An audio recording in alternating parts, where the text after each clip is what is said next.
I'd like to call the regular meeting of the Williamsburg City Council to order. Ms. Felico? Mr. Rogers? Here. Ms. Ramsey? Here. Mayor Pons? Here. Vice Mayor Dent? Here. Mr. Maslin? Here. Welcome, everybody. You all have in your packet the meeting minutes of March 9th and March 12th. Modifications? Not, I'll entertain a motion. I move that the minutes be accepted. Second. Mr. Rogers? Abstain? Ms. Ramsey? Aye. Mayor Pons? Aye. Vice Mayor Dent? Aye. Mr. Maslin? Aye. And we have no matters for special privilege today, and so it'll lead us right into our public hearings. It's a series of public hearings on zoning for castle development on behalf of the Colonial Williamsburg Foundation. I'll turn that over to Ms. Murphy. Thank you. Mayor Pons and members of City Council, the current site at 506 North Henry Street contains a hotel with 200 rooms and 190 parking spaces on approximately 4.7 acres. The other 3 parcels are vacant except to provide access to the Dominion substation at 580 North Henry Street.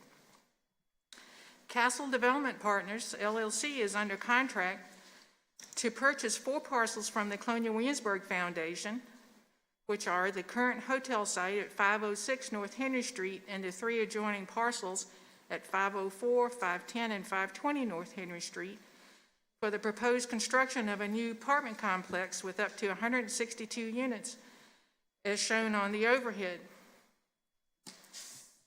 The gross acreage of the 4 parcels is 11.33 acres with 8.6 net developable acres.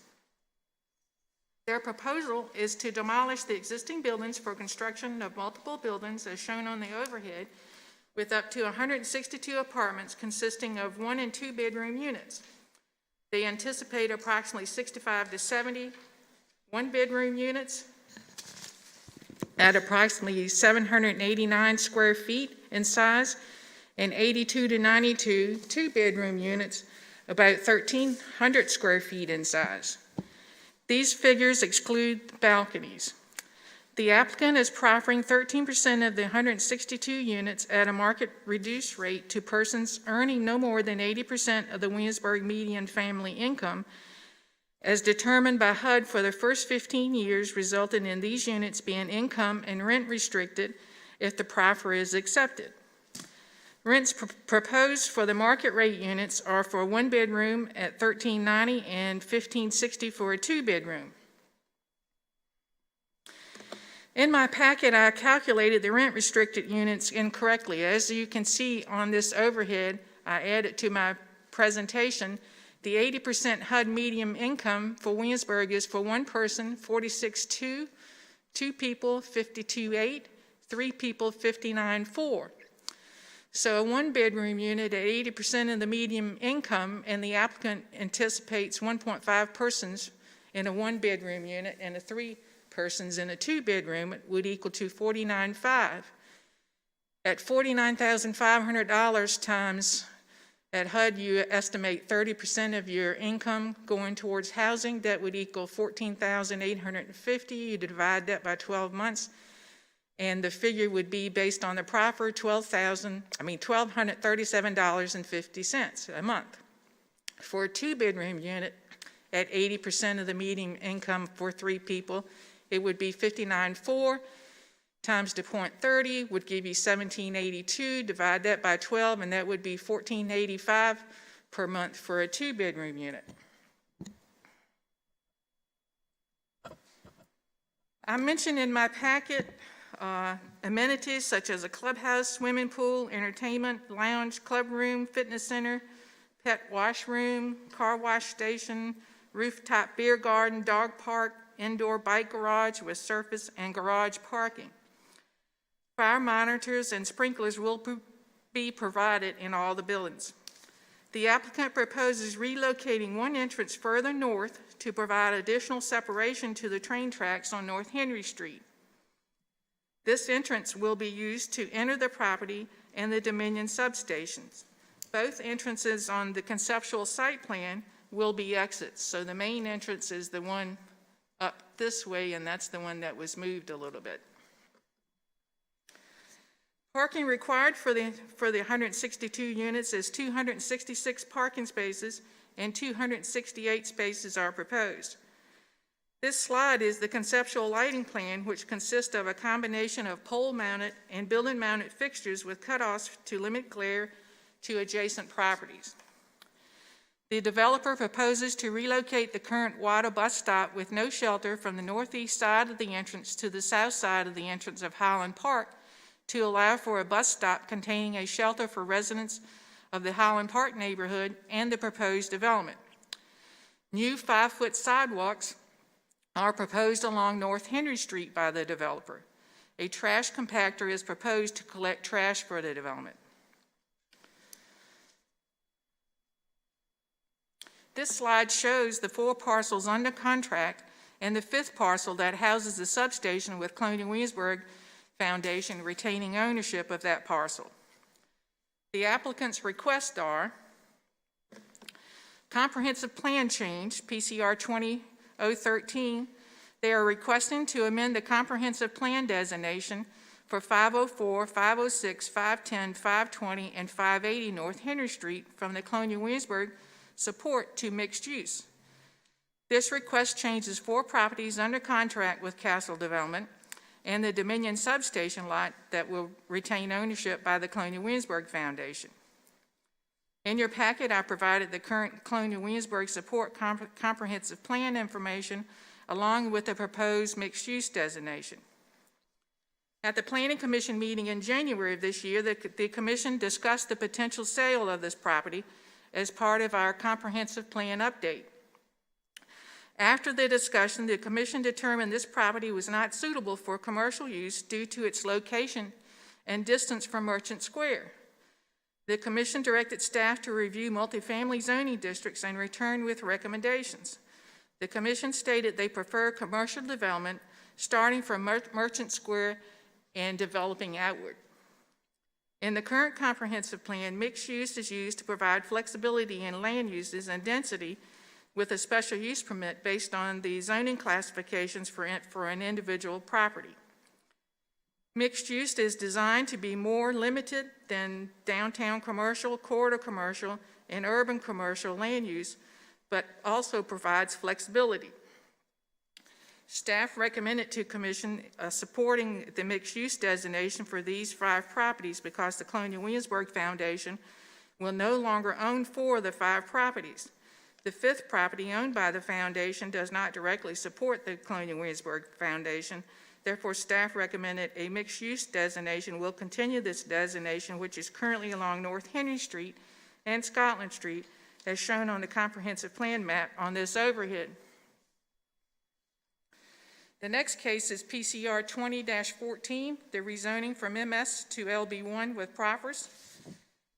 The applicants are requesting to rezone 504, 506, 510, and 520 North Henry Street from Museum Support MS to Limited Business Downtown District LB1 with proffers for the 4 lots under contract and LB1 for 580 North Henry Street substation lot, which will remain under ownership of the Colonial Williamsburg Foundation. I provided in your packet the statement of intent for the current zoning of the property, which is museum support, and the proposed zoning, which is Limited Business Downtown District LB1. The statement of intent for the LB1 Downtown District states this district is established to allow a mixture of residential, office, and commercial uses in the areas north and south of the B1 Downtown District that are designated by the comprehensive plan as mixed land use. Residential yard requirements are imposed to help maintain the residential scale and character of the areas. Increased residential density and higher densities uses such as parking garage may be allowed with the issuance of a special use permit. Again, at Planning Commission's work session, we discussed the potential sale of this property. After the discussion, the Commission determined that this lot, again, as I mentioned previously, was not suitable for commercial use. The Commission also stated again that the commercial development should start from Merchant Square outward. Based on this recommendation, staff reviewed the multifamily zoning districts and the proposed LB1 district as an appropriate zoning district for this location. This continues the LB1 limited downtown district currently for the blocks surrounding North Henry, Scotland, North Boundary Street, and Lafayette Street to include this property. It provides a consistent zoning, setbacks, height, and other zoning requirements for this corridor. And as you can see on this overhead, you see the LB1 here and over here, and it's even on the other side of Henry Street. So if you had LB1 here, you have a corridor where you can keep the continual setbacks and heights and other things, as I just mentioned. The applicant is proffering 13% of the proposed units to be income and rent restricted, geared to those individuals earning 80% or below the area's family median income. These units will be distributed throughout the development. With the proposed 162 units, 21 of the proposed units will be at the rent restricted rate if the proffer is accepted. The Williamsburg Area Association of Realtors study was completed in May of 2018. This study was reviewed as part of the housing chapter of the comp plan. It estimates median gross rents in the city of $10.93. They state that this is due to the amount of rental housing available, low vacancy rates, and more upscale units in the city. The study notes affordable workforce housing median rent costs with inflation in the 2018 study at $854, and that $854 was the 2013 rate that they mentioned in there. The applicant is not proposing workforce housing, but rent-restricted housing. Staff recommended approval of the rezoning to LB1 for 580 North Henry Street and LB1 with the proffers for the other 4 lots because this will allocate 21 units for 15 years with a rent reduction and limits rental of those units to person earning 80% of the median family income applicable to Williamsburg. The next case is PCR 20-15, the special use permit to increase the density. The request for a special use permit to increase the density allowed in the business LB1 district with proffers from 14 units per net acre to 19 units per net acre for the 4 properties located at 504, 506, 510, and 520 North Henry Street. The LB1 zoning district allows 14 dwelling units per net acre by right, resulting in 120 units for the 4 parcels with 8.6 net developable acres. The applicant is proposing to increase the density from 14 to 19 units per net acre, resulting in 163 units being allowed on the 4 parcel.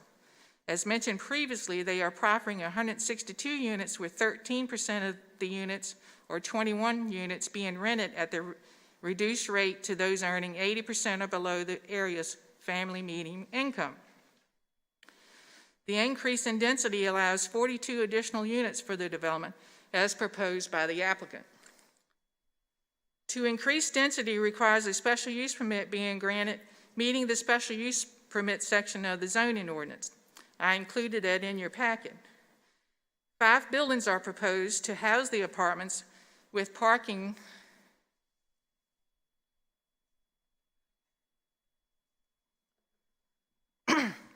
Five buildings are proposed to house the apartments with parking underneath buildings C and E. They propose to develop their property in 4 levels to coordinate with the natural terrain. This allows the street fronting residential buildings A and B to step down along the side with 3-story facades on the low side and 2-story facades on the high side. The rear buildings, which is really 1 building, but it's 3 separate pieces as on the plan, is C, D, and E, anchors the complex with a central clubhouse, fitness, and pool complex, with the residential wings extending from this core with 3 stories to the public side and 2 stories to the pool side. The wings overlooking the wetlands are 4-story dwelling units with underground parking. The height allowed in the B1 district is 35 feet from grade. The grade is defined in the zoning ordinance as the reference plane between the average of the finished surface of the ground adjoining the exterior of the front building wall. The Architecture Review Board reviewed and approved the project's conceptual design at their May 26 meeting. General comments from the Architectural Review Board were, this is a big improvement from the current buildings, the design looks great, and it has a nice mix of materials, and they expressed this was a good project. And this is the elevation, the next 3 slides. See the elevations.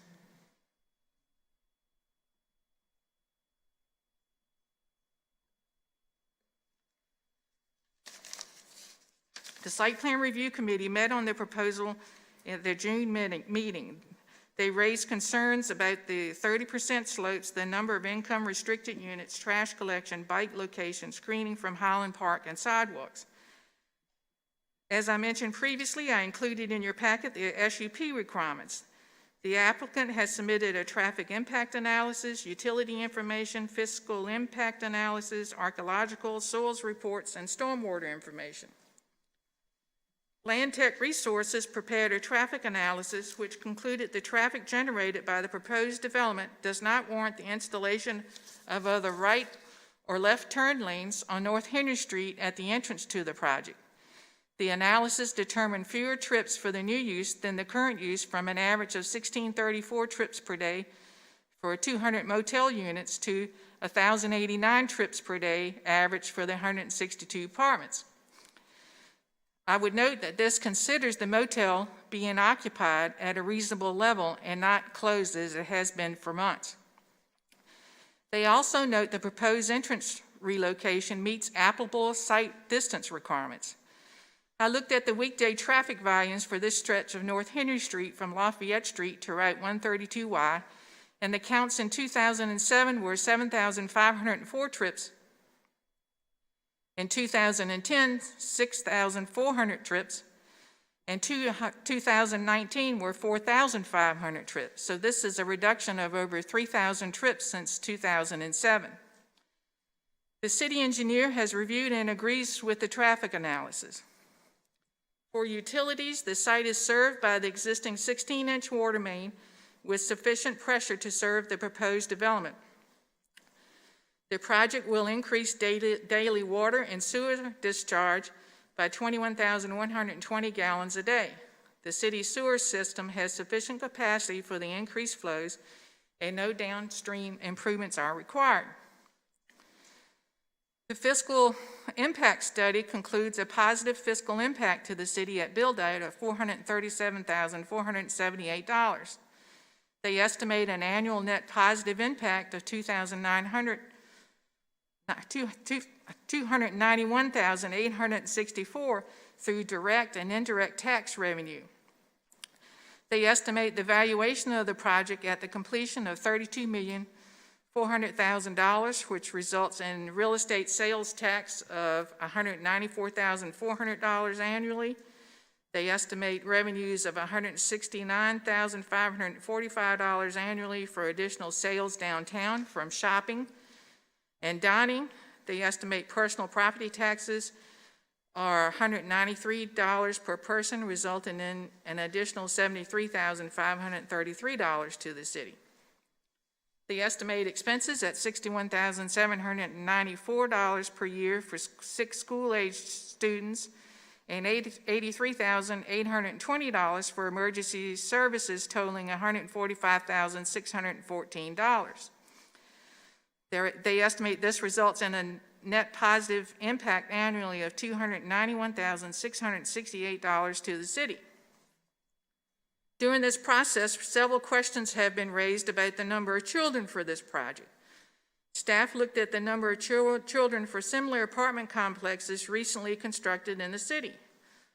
Our apartments with 227 units had 23 children in 14 units, and Sterling Manor apartments with 191 units had 4 children in 4 units attending school last year. Both Sterling Manor and our apartments have 1, 2, and 3 bedroom units. Comparing these two recent apartment complexes in this city will result in approximately 10 students at the cost of $102,990 annually, compared to the 6 students that the applicant stated at $61,794 per year, as estimated by the applicant based on their projects. I would note that this project has 1 and 2 bedroom units and not 3 bedroom units, which may result in fewer children. Factoring in the 4 additional students result in a reduction from $291,864 to $250,758 annually to the city. Archaeology. These properties are in the Archaeological Protection District, and a report was submitted with this application. The report states that the entire property was tested for archaeological resources in 1983. In 83, the survey revealed that most of the property had been disturbed but did not contain archaeological resources. The governor's insight had significant disturbance, with the remaining portion having scattered mid-19th through mid-20th century domestic refuse, possibly associated with a small farmstead or tenant farm. They note that the lack of intact subsurface features and disturbance across much of the property suggests there is limited potential to gain information. Therefore, the new study agrees with the 83 assessment and recommended no further archaeological work. Stormwater management. The applicant has submitted a preliminary design for stormwater to include underground storage systems to attenuate runoff from the new development into the downstream system. The applicant proposes to purchase quality credits from the city and will attenuate the flows from the site to meet the proposed text change to develop on 30% slopes as noted below. I would note the developer held a meeting on August the 6th with Highland Park residents to review the project and answer concerns they may have on the proposed development. One request from those present was to clearly show the amount of clearing for the project. So this is an illustration that the applicant provided, and the blue is basically the existing, and the white is new. I took the slope analysis and sort of sketched what was existing up on the overhead that notes that's existing, and the additional clearing is over on the left. This proposal will be in harmony with the comp plan and zoning district if the comp plan and zoning district changes are acceptable. The city's Architecture Review Board has recommended approval of the conceptual design. The development will remove an underperforming hotel and replace it with a development that will bring more individuals to the downtown area to dine and shop. I provided in your packet existing apartment complexes and their density, which indicate a range of densities from apartment complexes in the city. Staff would note that our apartments in the complexes in High Street, the density approved for those developments include commercial and other uses allowed in those developments. The ordinance allows for increased density if the quality of the building and site design of the development, the scale and character of the development is in relation to its immediate surrounding and the downtown area. The quality of the building and design, the scale and character, staff would say is in keeping with the downtown area. The Architecture Review Board recommended approval of the conceptual elevations and design. From North Henry Street, the development fits into the scale and character of the streetscapes. The development is separated from Highland Park neighborhood by a wooded buffer. The distance from the clearing of the proposed development to the homes on Burbank Street is around 300 feet and approximately 290 feet to the closest home on North Henry Street. I would note that the 100-foot RPA buffer that you see on this property must be maintained with no encroachments allowed into the buffer except those authorized in the zoning ordinance. Therefore, staff recommended approval of the conceptual design and the density increase conditioned upon the developer constructing the 5-foot sidewalks as shown on the conceptual site plan, the developer installing a bus shelter on North Henry Street at a location approved by WADA, which must be approved by a planning commission. With the final site plan, additional trees and shrubs being provided along the northern property line and along North Henry Street to provide additional screening to the Highland Park neighborhood being approved by Planning Commission with the final site plan, and meeting the fire department requirement for a turnaround for fire apparatus at Building A, which must be approved by Planning Commission with the final site plan. The next case, PCR 2018, is the text amendment for slope waivers. This is to add to section 21.626 and to amend section 21.782E of the zoning ordinance to allow slope waivers with a special use permit that cannot be approved by the zoning administrator under section 21.782E of the zoning ordinance. This 721.782E prohibits new construction on slopes in excess of 30% unless the zoning administrator grants a waiver in accordance with section 21.788 of the zoning ordinance, which basically requires the applicant to demonstrate an undue hardship. The applicant proposes to add a new section and to amend section 21.782E of the zoning ordinance that gives City Council the approving authority to grant a special use permit if a project contains adequate measures to alleviate any adverse environmental impacts for the encroachment, meeting the requirements in the ordinance. Staff reviewed the initial request and asked the applicant if the construction on 30% slopes was on natural terrain or fill. In the past, approvals were granted for construction on slopes greater than 30% if the slopes were man-made. The applicant hired ECS Mid-Atlantic LLC to perform borings of the site, which determined the slopes were natural and not man-made. Based on this information and the requirement of undue hardship outlined in the zoning ordinance, staff informed the applicant a waiver could not be granted. The prohibition, I would note, on filling of 30% slopes is used to protect water quality. The quality is affected by erosion and runoff. The goal is to protect wetlands, floodplains, and low-lying areas from this erosion and runoff. For undeveloped properties, this is a tool to keep development away from these slopes. For redevelopment properties, there may be some instances where slopes may be acceptable. For the current site, 2 buildable areas are separated by a ravine which does not contain wetlands. At the top of the ravine, adjacent to the substation, the slopes are eroding. The proposed ordinance prohibits encroachments into the RPA and requires a mitigation plan to prevent any increase in water pollution for the project and reduce downstream erosion. It regulates stormwater at the source to protect against and minimize water pollution and sediment deposit. It requires development projects to meet the criteria outlined in the ordinance for post-development. The city's stormwater management program administrator must review and submit a recommendation on the plan. This proposal gives City Council the authority, if approved, to grant a special use permit for a specific site if the criteria is met as outlined in the proposed ordinance. Staff recommended approval of the text change, which gives City Council the authority to grant a special use permit for construction on 30% slopes with on-site specifics meeting the criteria contained in the ordinance. PCR 20-19.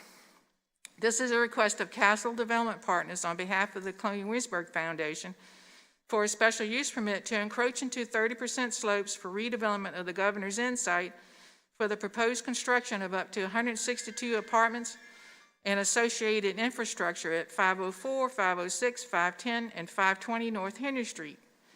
The areas with slopes are highlighted in dark blue on this overhead. The applicant has recommended a text change and has applied for a special use permit to construct on 30% slopes as shown on the conceptual site plan. They note the following: the site contains isolated slopes in excess of 30%. No construction will be in the RPA. A mitigation plan has been submitted to reduce downstream erosion and increase in water pollution. It will regulate stormwater runoff for the project at the source to protect against and minimize water pollution and the disposition of sediment from the proposed development to tributaries, buffer areas, and other sensitive environmental lands. The plan has been reviewed by the city's Stormwater Management Program Administrator, who is Aaron Small, who has determined the plan meets the proposed ordinance requirements resulting in a reduction of post-development runoff below the pre-development levels. One of the comments from the meeting with the Highland Park neighborhood was a cross-section on the relationship of the development to homes in Highland Park. The applicant has completed this cross-section, which is shown on the overhead, and that sort of gives you an idea of what the cross-section is. Staff has reviewed the request and recommends approval conditioned upon the final site plan meeting the ordinance requirements and providing a post-runoff reduction from pre-construction runoff. Planning Commission held a public hearing on August the 19th. 8 citizens spoke on the 5 requests. I included in your packet the draft minutes. Planning Commission recommended the City Council by a vote of 4-1-1-1 to approve the 5 requests as recommended by staff. Therefore, the suggested action based on the Commission's recommendation is for PCR 20-013, the comprehensive plan update, to approve the comprehensive plan change for the Colonial Williamsburg support to mixed use for 504, 506, 510, 520, and 580 North Henry Street from Colonial Williamsburg support to mixed use for PCR 2014, rezoning from MS1 to LB1 with proffers. Approve the rezoning for museum support to LB1 downtown district, LB1 with proffers for 504, 506, 510, and 520 North Henry Street, because this will allocate 21 units for 15 years with a rent reduction and limits rental of those units to persons earning 80% of the median family income applicable to Williamsburg. Planning Commission also recommended 580 North Henry Street being rezoned from MS to LB1 to be consistent with the adjacent zoning for the above lots without the proffer. For PCR 20-15, the Planning Commission recommended approval of the conceptual site plan and the density increase conditioned upon the conditions I outlined in my memo. For PCR 20-18, Planning Commission recommended approval of the proposed ordinance to add section 21626 and to amend section 21782E of the zoning ordinance to allow slope waivers with a special use permit that cannot be approved by the zoning administrator under section 21782 of the zoning ordinance because it provides additional flexibility in design, is consistent with the intent of the Chesapeake Bay Act regulation, and allows City Council to make a decision based on the merits of a project. And Planning Commission recommended the approval of the special use permit request to construct on 30% slopes. With that, I'll be happy to answer any questions you may have. Vernon Getty, the applicant's attorney, along with John Hockey, the designer, I believe, and others will make presentation on their proposal and answer any questions you may have of them. And with that, I get to breathe. Well, Ms. Murphy, I've been working with you for over 20 years. I got to say that was one of the better presentations I've heard. So obviously you all put a lot of work into that. So I appreciate all your efforts to that. Thank you. Are there any questions for staff before we go to the public hearing? I have a few. Ms. Murphy, thank you for that presentation. That was a lot of information, and I think you broke it down very well for us. I think if you click to your last slide, I can ask one of my questions. So just to be clear for those in the audience and watching, could you go over again how the views are? So on building A, B, they're 3-story with 2-story. Right. I think the applicant probably has a better, he has a present as part of his presentation where it goes around the building and shows you exactly. But yes, it would be, the front ones are basically 2 with 3 on the back. And then these are 2 and 3 with the taller elevation on this rear side. And I think you can probably see that in these elevations. So you can see that's the front.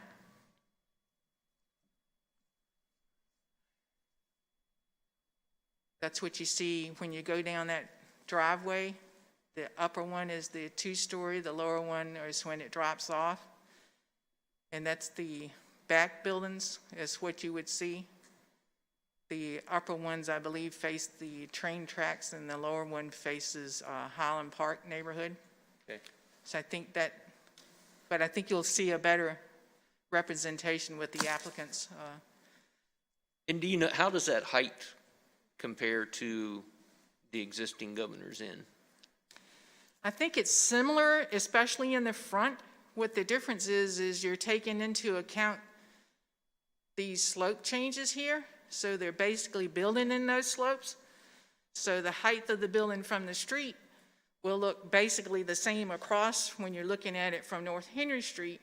But when you're building, you're taking in advantage of those slopes, it's going to look taller on that side if you're standing on that side and looking at it. But when you're looking at it across from the top, and I think you'll see it better in his presentation, a better representation of that than just a flat elevation that I would show you. Okay. And I've been out and visited the property several times, and thanks to Mr. Small for trying to educate myself on the 30% slope. But could you talk a little bit? I know information from the developer and also from Mr. Small that actually this construction is, the way it's designed, is going to help protect that slope. That's correct. I mean, since you walked the project, you probably went to the utility area. When I walked out there, when you walked around this side, you could see where that was eroding already, and they had actually thrown big rocks and stones in there to help with that erosion. So that's one thing that this project would do, because when you build in here, you're going to fill in that area, you're going to stop that erosion. That's going to help with the erosion that goes down that ravine now and goes into the bottom, into the RPA. And then, of course, the project will retain not only the additional that it's creating in runoff and those things to the pre-development levels, which we think is a major improvement to, as you can see, this is the wetland, the RPA line. So when you do things up in here to retain the erosion and stormwater, it helps that creek bottom and the flow that goes this way and under Henry Street and keeps going out. Yeah, and I think that's important in talking to Mr. Small, that although I know it's not finalized, that system design is actually addressing, I know we heard from several members of community members from Highland Park about concerned about runoff. So I think that's important to bring that out, because it is addressing, actually it's more restrictive with the runoff than originally. That's correct. With this new ordinance requirement, the restriction is greater than if you were building this as a pure site plan and meet just the site plan ordinance.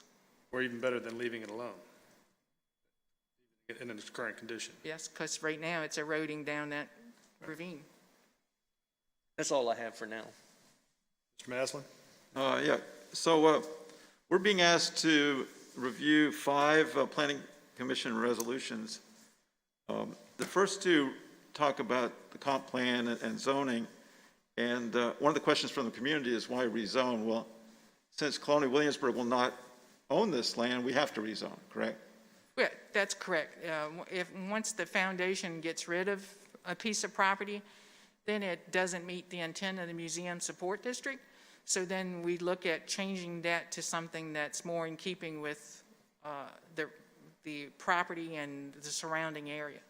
And you made a good point as to why LB1 in terms of continuing what's in the area already, and it gives flexibility in terms of density. Most of our multifamily and other zoning, the maximum we see for any of them is that 14 That's per correct. net acre. So that doesn't really vary that much. Yes, most of our multifamilies cap it at 14. We have some areas that allow, with a use permit, additional density requirements, and LB1 and B1 are a couple of those that come to mind. So the Plan Commission Resolution 15, where we talk about the special use permit to increase density, which allows the 14 units per net developable acre by right. And thank you for including in your presentation some benchmarking other projects on page 16 of 153. Yesterday, Carolyn and I narrowed this list down to the 2 developments that are within the LB1 zone. And those turned out to be the Bobbitt Complex and the Blayton Building.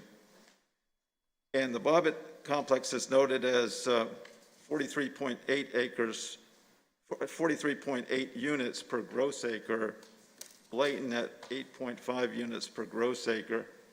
So and we want to note for the Blayton building that there's a lot of additional land there for future development, so that's probably not a good benchmark. But to be able to benchmark it against, say, the Bobbitt complex, which is 43.8 acres, I asked Carolyn so we're comparing apples to apples, what is this proposed density per gross acre?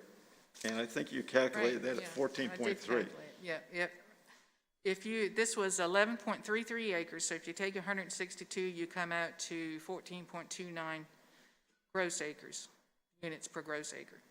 That's correct. Yeah, so the proposed density is actually less than a comparable one within the LB1 in terms of what's being proposed. Later on, I want to ask, after the developer's presentation, I want to ask questions about the proffer related to BC Resolution 15.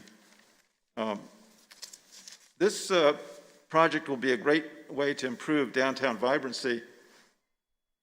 We've got the fiscal impact study on page 15 of 153. Do we have any comments from the Economic Development Authority concerning how this project will help downtown vibrancy? I haven't gotten any comments from the EDA. Okay. No, sir. The developer predicted, as you said, that there'd be only 6 school-age students, and you were skeptical about that and increased that to 10. Do we ever go back and actually reconcile and look at actuals versus what we predicted for these types of projects? Well, the numbers I gave you for the developments are actual numbers. So the list I gave you in my... But those are actual we're seeing now, but do we ever compare them to what staff was thinking before the project? No, Because that might be a good thing to look at. The traffic analysis, we've heard comments from the community on that. And I can see where people would be skeptical about the claims of the previous 200 motel units generating 1,634 trips, because we didn't really see what percent of occupancy that was based on.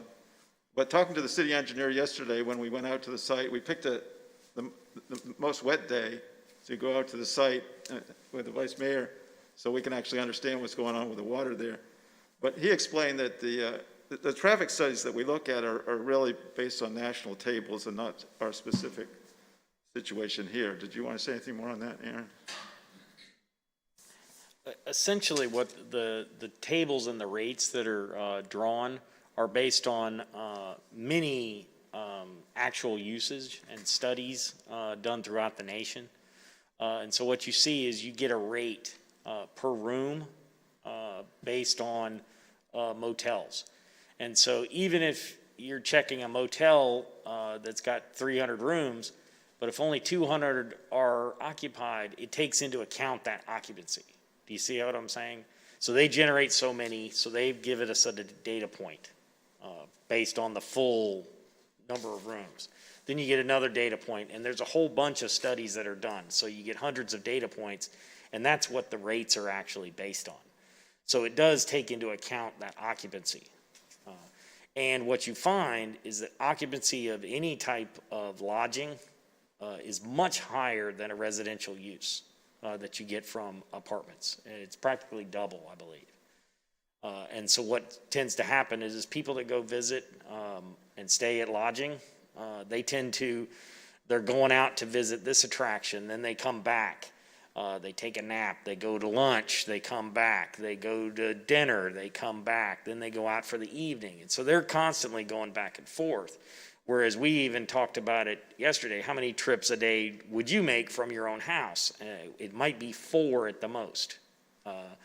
But we actually base it on the average for the nation, which is just under 10 for a single family home. But for apartments, I believe that was down at their rate is about 6.72 trips per apartment unit.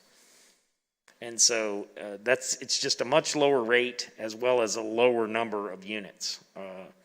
And so that's why the traffic volumes are actually much less than what you would normally see for the existing use. Thank you. Another concern from the community we heard was height. And the applicant is not requesting any variance on the restriction on height, which is 35 feet. That's correct. Could you just explain to the community that, where do we measure the height to in terms of the roof line? Because that could be a little confusing. Let me pull that out so I read it to you correctly. We're not asking the architect to chop off any part of the roof because the No. 35 doesn't, And this will get even more fine-tuned if the project moves forward, because then they get into the final design and they provide more information for each individual building also when you get to that point. The height in the zoning ordinance means the vertical distance measured from grade to the highest point of a roof, if a flat roof, to the deck line of a mansard roof, and to the mean height level between eaves and the ridge for a gable, hip, or gambrel roof. So that's what we define height in the zoning ordinance. and that's why we see on the diagrams where the top is not actually to the peak Right. on that dimension.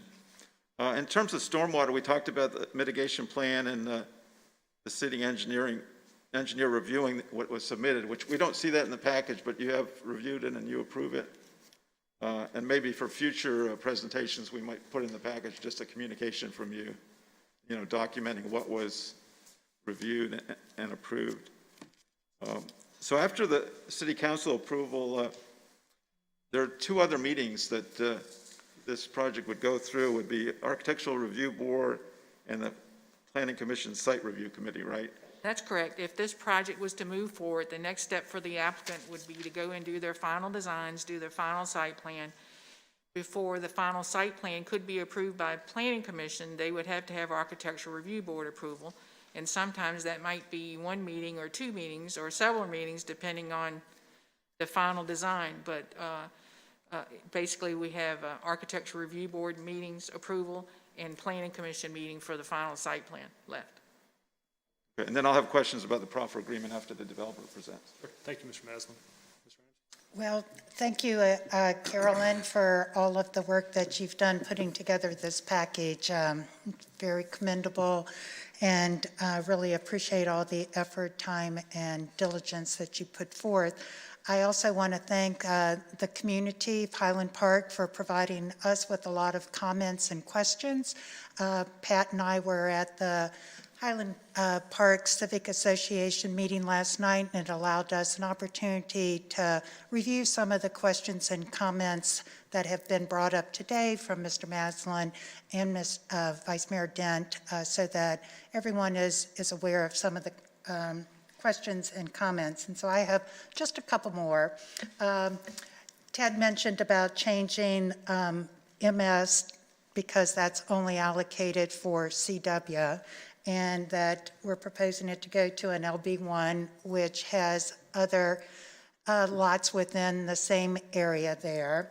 And in this project, though, even though it is LB1, the only thing that's being proposed is a residential use. Because in some of the other projects we've had, there is mixed use, but in this one, there will not be any office, retail, restaurant, or any other developments within the project, That's correct? And we also talked about traffic and traffic flow and the different studies that have been made. And in your numbers, I think it sort of coincides with the actually the decrease in usage and visitation at Colonial Williamsburg's Visitor Center, because back in 2007 was the quadcentennial of Jamestown, which brought a lot of people in town. And over the years, particularly with the internet and different ways of people traveling, Visitor Center, I think, gets far less usage and less traffic along that road than had been in the past. And another thing that I commented on is when 40 years ago, there used to be the main exit off of I-64 was Camp Perry exit, and now a lot of people get off at 199 and other areas, which would reduce some of the traffic coming in that direction. And as a retiree, there are many times that I don't leave my house during the day, so I can see why residential numbers would be a little less than hotel usages. And we've talked about the runoff and the concern, and it was brought up last night about the runoff into the stream down below. And I'd appreciate if you could sort of address that, both with how the slope, building on the slope might help, and also the underground storage system.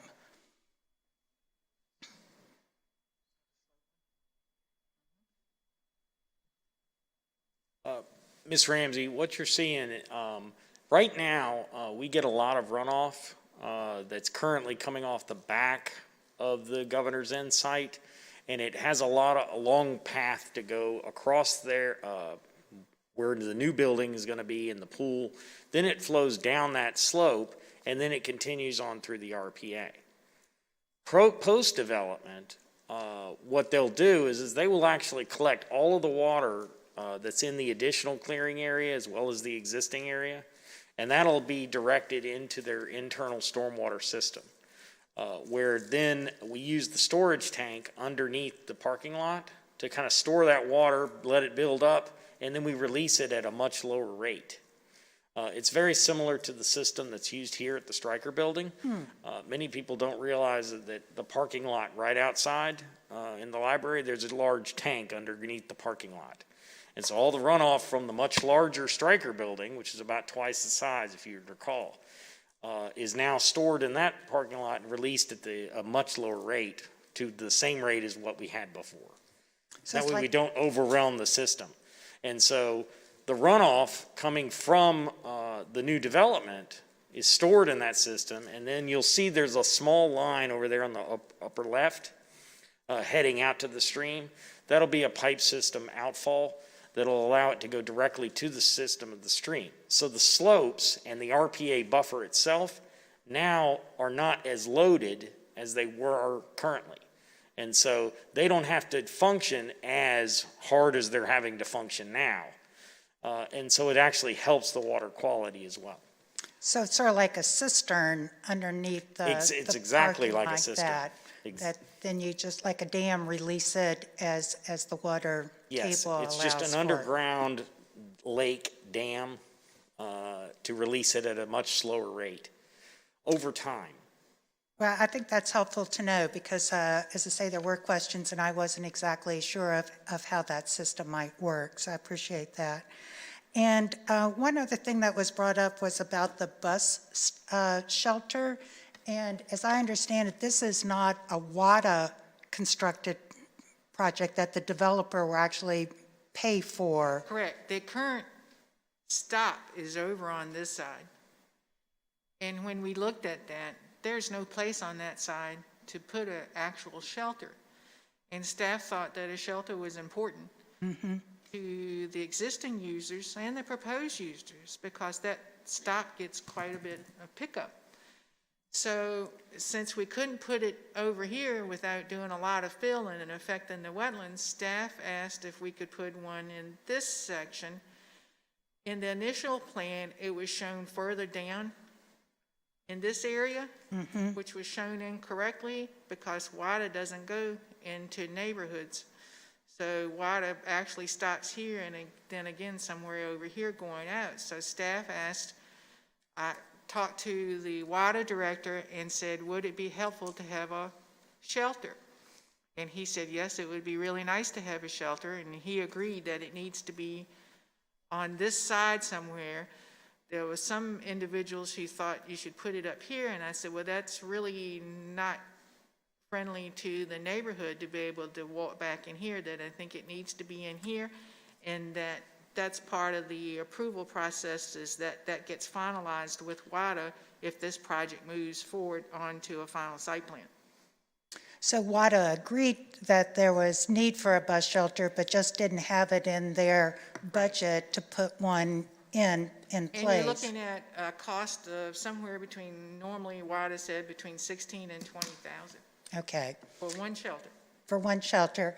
And so presumably anyone who's waiting on the other side could use the shelter on this side and then would just walk across the street to catch the bus on the other side. Trying to get one on the other side too from another location, not from the developer, but I'm trying to work with WADA and see if we can get one on the other side also. Oh, okay. Well, that Depends would, on property and where we could put it, and so we're looking at that also.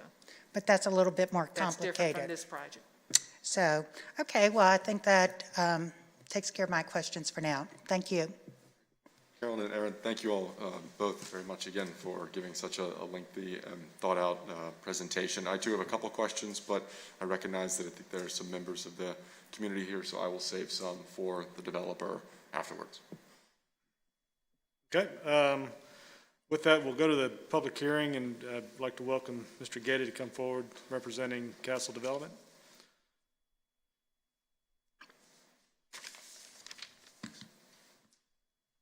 Mr. Mayor, members of council, I'm Vernon Getty. It's my pleasure to be here today representing Castle Development. Also here, Mr. Tommy Niles with Castle, Greg Warren with Land Tech Resources, and John Hopke with Hopke and Associates, who I think you all know. Castle Development is a real estate partnership based in Charlottesville. Its business is developing and renovating multifamily housing projects. Castle and its three principals have 30-plus years of experience, have developed more than 6,000 apartment units, and currently own controlling interest in more than 3,000 units. Tommy Niles, who I've just introduced, is a local resident, and this project is near and dear to his heart. You're familiar with the existing Governor's Inn site here. This shows what is currently on the site. You'll see at the top of the slide, White Street, of course, is a paper street and does not exist, but it gives you an idea of the width of the buffer. There you can't see the houses that are up on Dunning Street. As we've discussed, Colonial Williamsburg has closed the Governor's Inn and determined that the property is not needed to support the mission of the foundation and has put it up for sale. Castle is contracted to purchase the property contingent on receiving city approvals for its project. It proposes to redevelop the site into a Class A multifamily community with a net density of up to 19 dwelling units an acre and a mix of 1- and 2-bedroom apartments. I'm going to get John Hopke to come up and both walk you through the site plan and then fly you around the project. Welcome, Mr. Hopke. Oh, hello. I guess you can hear me. And see me. You all are fogging up. I don't know. But not dozing off. Good.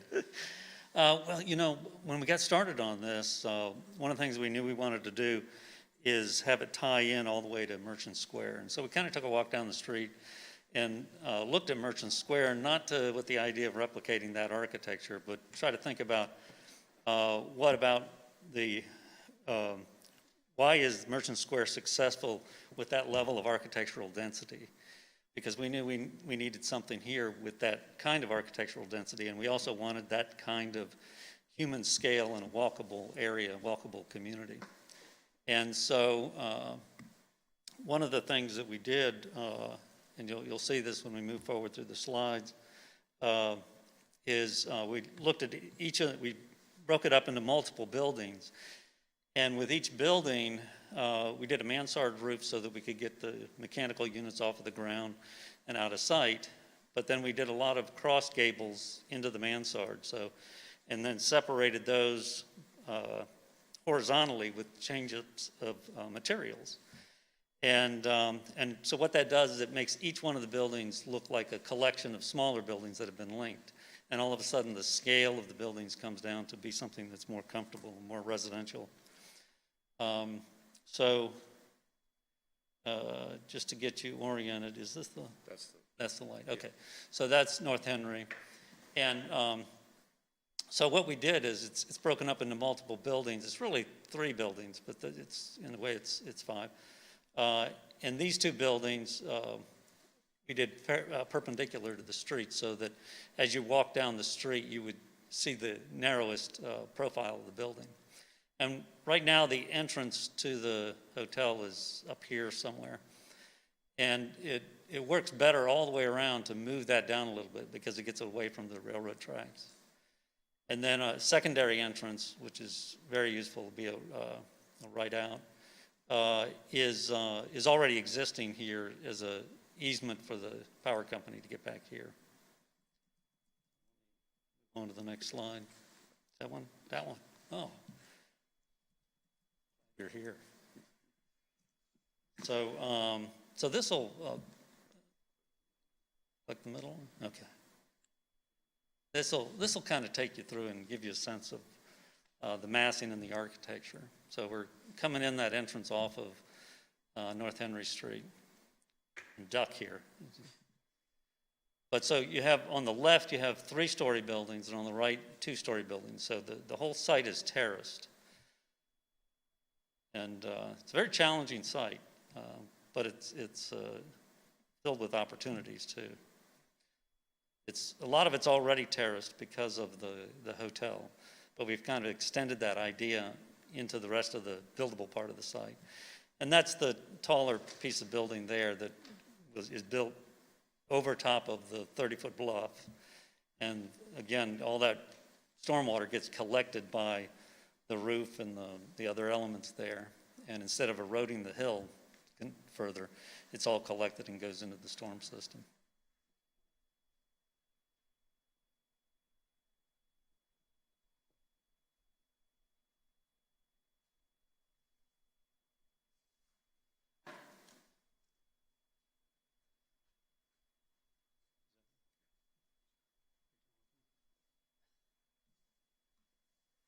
As we mentioned, it is a mix of 1 and 2 bedroom units, and it has a full array of amenities.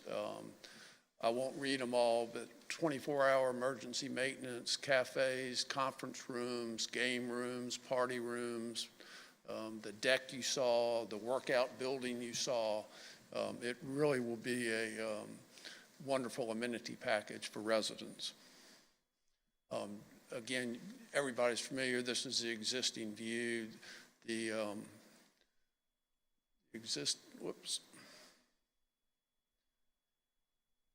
existing entrance is here. This is the secondary entrance that now goes back to the Dominion substation. This is John's rendering of what that might look like. Again, looking at it from the other side. See the new entrance is here, moved from up here. And this is further down Henry Street, looking back up the hill.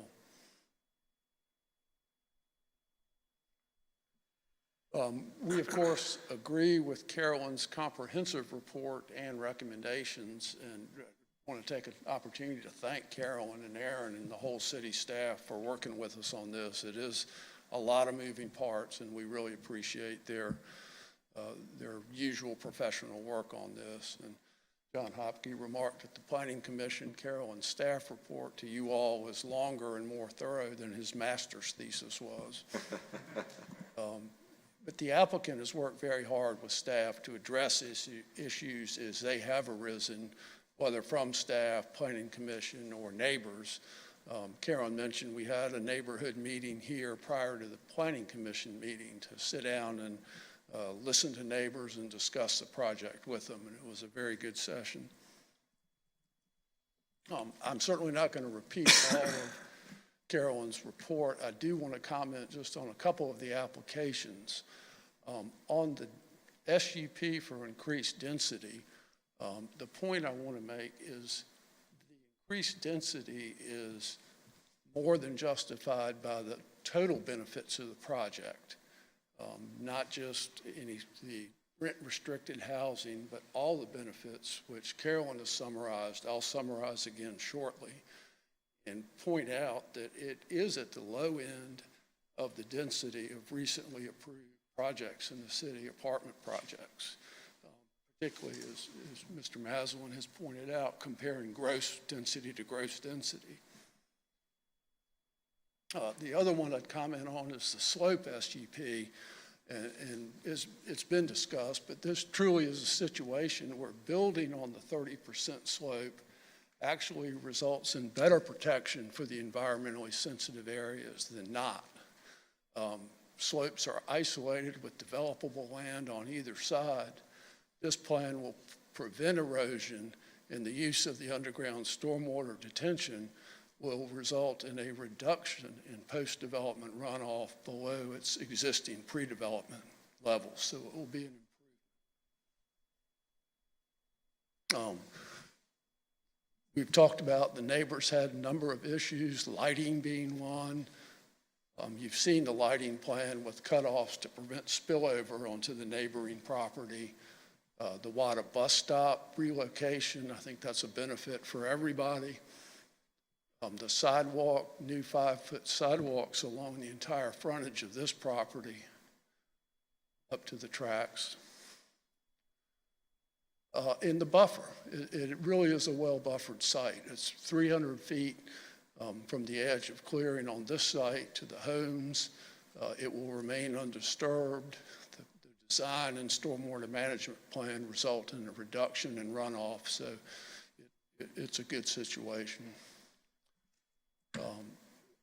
A number of benefits from this project. It's a redevelopment of a closed and rapidly deteriorating and outdated hotel. It's replaced by a high-quality multifamily community with a full amenity package. It's a superior design, was approved enthusiastically by the Architectural Review Board. The residential use is compatible with neighboring development, and it is well buffered. 13% of the total number of units are price and income restricted, and the project brings residents within easy walking distance of downtown, providing additional customers for businesses, increasing downtown vitality. And finally, it will have a positive fiscal impact on the city. So for all those reasons, we would ask you to approve the various resolutions and approvals before you. And of course, any of us would be glad to answer any questions. And perhaps to lead off, I'll go ahead and apologize for Carolyn putting the slide up, correcting the rent-restricted rent numbers. And we didn't catch that in our report, in her report, and probably should have, but mea culpa. Thank you, sir. I appreciate that. So I know Mr. Maslin had some questions, but I'll start with Vice Mayor Dent. Yeah, thank you, Mr. Getty. I just had one question, and this has come up from the community, but I also wondered it myself early on, and I actually presented it to Mr. Niles, but I think it's worth repeating in public with other developments that are apartment complexes that are going up in the city right now. Obviously, the developers has the data to indicate that there's a need for those types of units in the city. Absolutely. Could you just, obviously there's some research that's done to invest in a property like this. I'll let Tommy answer directly since he's. Welcome. Well, thank you.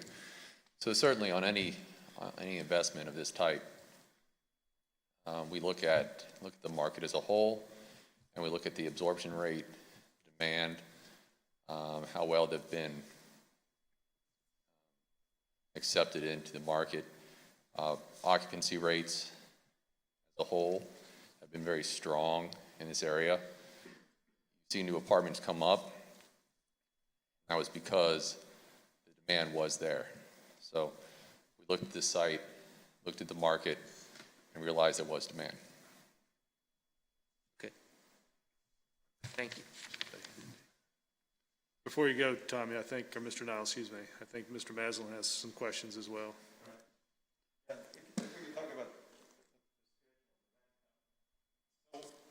Based on the way you're moving, so let's start. So there's a couple more, say approval today. It would also be, as mentioned before, the site plan approval and a finalized site plan. A lot involved with that, obviously, on our end. From our point of view, we have to get the full architecture and design figured out with engineering. Got to finalize any sort of, have a comfortable feeling of how that's going to be financed, finance order will be. But cut to the chase, 6 months at least for getting, I would think 4 to 6 months for the final site plan approval. Then you gotta get the construction people in line and organized and get ready to start. And you're looking at an 18-month full construction period, 18, probably 24 months to start to occupy from here, start to occupy the units. So are you talking 2022? I would say a 2022 date, yes, sir. 2022. So in the staff report, the starting rent for a two-bedroom was listed as $1,560. Is that still your starting rent for a two-bedroom? That's where we pro forma'd the rents for the process, for the project, yes. And if we compare that to the corrected below market rent for a two-bedroom at $1,485, what your proposal is saying is that you're offering $75 discount or 5% savings for below market rent. However, that's based on the formula and the proffer agreement for the HUD 2020. Yes. So to compare apples and apples, we'd actually be comparing that to the HUD 2022.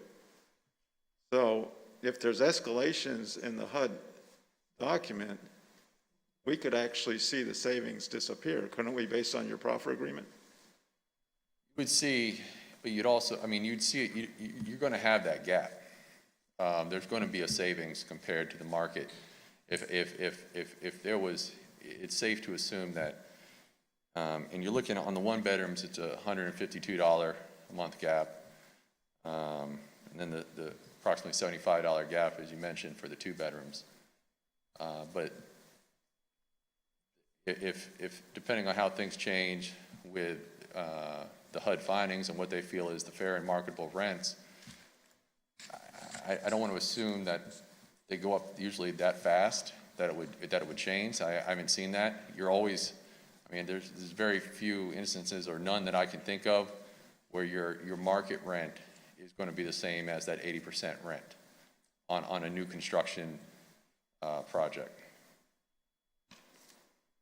But there's no assurances based on the formula and the proffer that there'd actually be a savings in 2 years. Other than historical numbers. Because the HUD formula is based on really the wages going up. Well, HUD, it's actually, yeah, it's based off of the current wage rates of the area. Right. So this is for the Tidewater region, so it's not only looking at Williamsburg. Right. It's looking at the entire Tidewater region, so the concern that it's not fully factoring in a balance where Williamsburg is the highest and it's not looking at the whole region is unfounded. It's looking as a whole for the whole Tidewater area to come to those numbers. And it's safe to assume that if the 80% rent or if rents go up as a whole, then there could be growth in the 80%, but as well as the area mean 100% rents too. Market rents would be likely increase as well if the 80% continue to climb. There is no, the 80% is locked. But the 80%, the year is not stagnant. The 80% will be evolving as we go through time. So, Determined every year. Yes, sir. yeah, so there'll be adjustments based on what the next assessment of AMI is going to be in 21, 22, up to 15, And 2035. and sometimes they go down as well. So they go up and down. In previous projects, do you ever have to have incentives for the market rent, like a month's free rent that brings down the effective rent? Concessions are part of the business. It's happened. We use them very rarely. We rarely need to, but in different times they do come up. That would not necessarily be any different. They would possibly go into use for both a market rate and an affordable 80% unit. So if there's a concession given on market rate, would the same concession be applicable to the below market rate? Yes. Why? Thank you. Ramsey?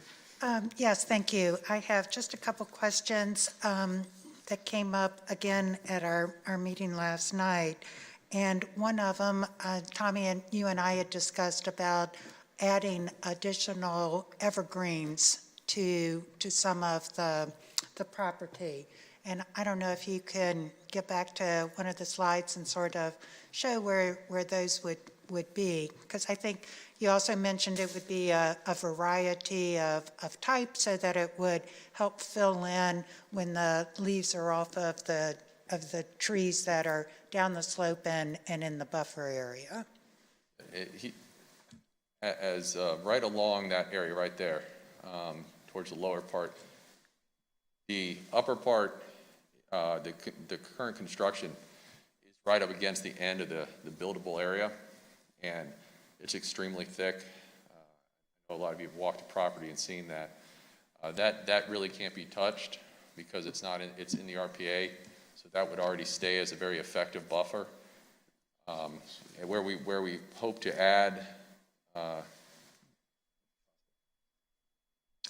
where we hope to add the real additional plantings is right along this corridor right here, in a staggered species designed from a landscaping architect to be able to grow into and mature into a multi-tiered, full year round assisted barrier visual.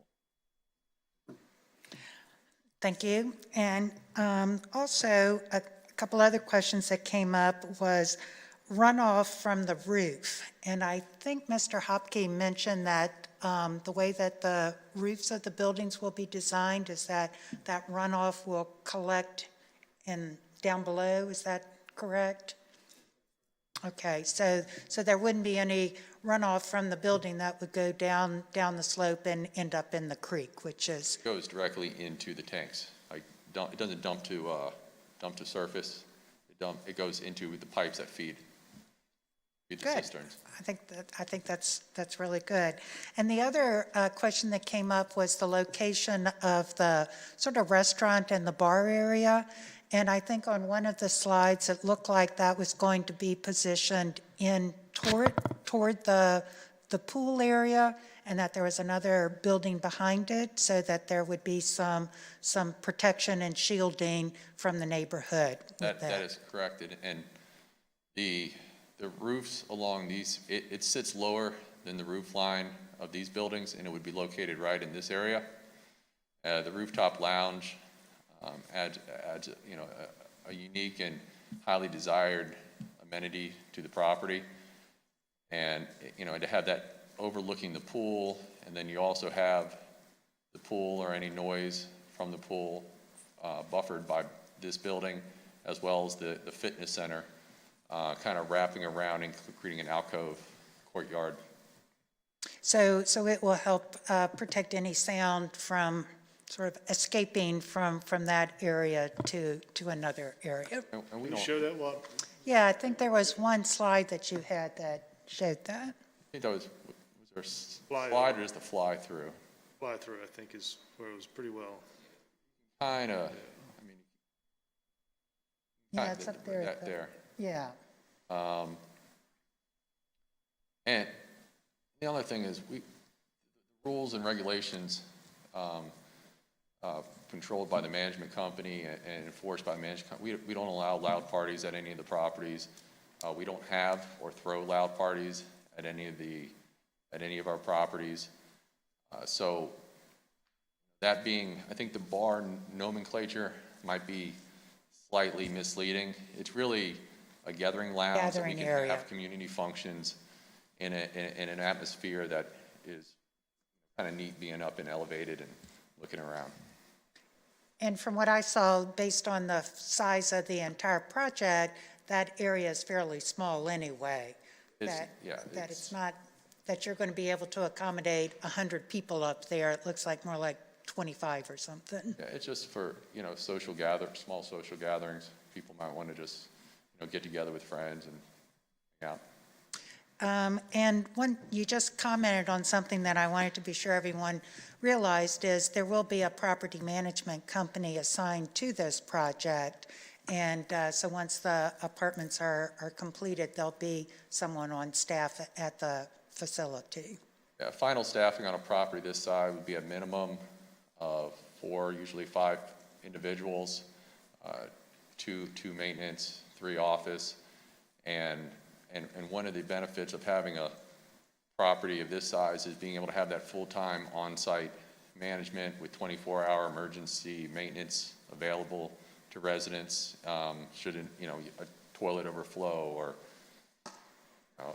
something Someone else. gets locked important. out. Exactly. So that is also one of the advantages of being able to provide that with a larger property. Thank you. That's all I had. Rogers, anything? Thanks for Vernon and Tommy and presenting in front of us today. I think an important point was just made. Folks joke about the acronym NIMBY here, NIMB, not in my backyard. So one of the concerns that I had, and I know the residential community has as well, is literally the backyard you could say that the development falls in. But I've certainly been educated to know it's 300 feet between those areas as a buffer, and certainly as we talked about, Tommy, with the thick evergreens going in and the north side of the property, I think that will alleviate some of the light and noise exposure. On the south side of the property, I lived for a few years on Richmond Road. Virginia Avenue. Now I'm on Richmond Road, and I hear the train pretty regularly. Anything that's being done to block some of the noise that would come from Amtrak or freight trains that are going all hours of the day and night for those Southside residents and the whole property? Several things. One of the items that was suggested by planning and was a good idea from some of our early designs was to really try to focus the design and layout of the property to not affect, to minimize any effect over this existing berm between the railroad and the property. And it's covered in pretty mature trees, things like that. So all our design has moved away from that area to leave that as is. Also, in the construction of the buildings, there's different codes that give guidance for sound, things like railroads or heavy traffic on the interstate and such as that. So the building materials, the glass, windows, things like that, the code, insulation, the wall, all those things factor in during the design process to alleviate that, because that obviously is a less marketable attribute that we try to then address head on so that it becomes less of a problem. Sure thing. I know that I've... One other item on noise is those buildings themselves will be an effective sound barrier for the neighborhood behind. Sure. A tremendous sound barrier. Yeah, absolutely. And that's a good point. I don't think that's been mentioned yet. I certainly enjoyed the sound myself, but I know that this property is right next to the actual station. Coming in on North Henry Street, one of the things that was mentioned is the perpendicular setup of the building so that you're not seeing a lot of building coming in off the entrance corridor or just seeing the front. Would there be any buffer to block some of the eye line between cars coming in on North Henry and the actual parking of the area? I saw that came pretty close to the road itself, and while buildings may be and sound like they'll be very aesthetically pleasing, I don't know if just lines of cars parking would be. Sure. I mean, the only area that's not planned to be buffered, only because you can, is the actual drive lane. As far as the parking in the side of the buildings and the angles, from all angles, we plan on coming in with a variety of trees that will be attractive and serve multi-purposes, both screening, sound, and beautification to the corridor, and benefit both the residents and passerbys and visitors using the street. Okay. Similar thought in people coming their first time in Williamsburg off of North Henry. I saw in the fly-through video, Governor's Inn was a sign listed outside of the property. Is that? We have a final name hasn't been picked. Okay. wanted to put something there, so that's, you know, So there- everybody knew what we were talking about, that's why we put the governor's in monument sign there. But there will likely be a sign at There that would- area, or will it There potentially would be go a, unnamed? there would be a monument sign, Okay, name, you know, letting people know what this property is. sure. Well, I know we obviously have restrictions that would limit something sure. monstrous or neon colored, but I know that the Highland Park community also really values their beautiful sign right there, so I would hope that it wouldn't detract from that imagery. We would, you know, put it in a, you know, an area that hopefully not, we wouldn't want it to compete or detract from their sign. On the proffer, a couple of questions about those. It was listed 80% of the median income for one person, two people in the area, but I saw that the single units was 80% of the median income for 1.5 people, and the double units was for 3 people. So why 1.5 and 3 rather than one person and 2 people for 1 bedroom and 2 bedrooms? That's how HUD calculates it. Okay. So that's how they base it on a overall average of 1.5 residents per bedroom. Not a lot of half people, but you know, for statistical reasons, that's the way they do their calculations. Okay. Just using the same methodology. Okay. And if, kind of like, you know, you and I've spoken recently on this, the affordability, the rent-reduced units kept right now at 80% were to be withdrawn to 60%, potentially with the allowance to reserve less of them, what might that do to shift the overall project and its finances? It would be bluntly detrimental in a number of ways. This property would already has some of the things we're trying to do to make it a star property stand out, you know, with the much higher grade exterior finishes, interior finishes, and the challenges of the site that have been mentioned. When you run the numbers of the affordable units at different AMIs, it impacts. It's a noticeable impact to the financing to cover the construction cost of this property, and we've tried to be very, very open and forthright on like what we can do, what we can't do when things have been brought to us. Do you think you can do this? You know, we've looked at it, and I mean, we've pretty much agreed to, I think, most everything that we thought we can do, and unfortunately, the challenge is that this, at a lower rate, the impact to the numbers of the deal were too great. Okay. And all, you know, the normal, when on any property, the typical is 20%, 25% of the density bonus. Right now, we're looking at proffering in 50%, basically, of the density bonus, which is definitely above the norm that you would see in the industry. But you know, we feel good about that, and we feel good about Williamsburg as a location, and we want to be a good neighbor. Make this deal work, and take a rough, outdated site and create a profitable, tax-generating asset, really, for the city. Got it. Thank you. Those are all my questions. Thank you. Appreciate you guys coming forward. Thank you. We're going to continue on with the public hearing. We do have one speaker's card. After we call Mr. Vogan forward, I'll certainly open it to anybody else that likes to speak to come forward. So, Mr. Vogan, please come forward. You have 5 minutes, as you well know. Thank you. Appreciate these issues being addressed today. It would have been even more helpful to have had this discussion prior to the day of the vote. Based on the limits of time, this is an abbreviated version of my more detailed comments that were sent earlier to individual council members. While the consequences of the castle proposal are considerable, a central issue remains the lack of necessary public discussion to date about a host of critical concerns. Among them are those related to traffic, zoning, density, topography, and environment.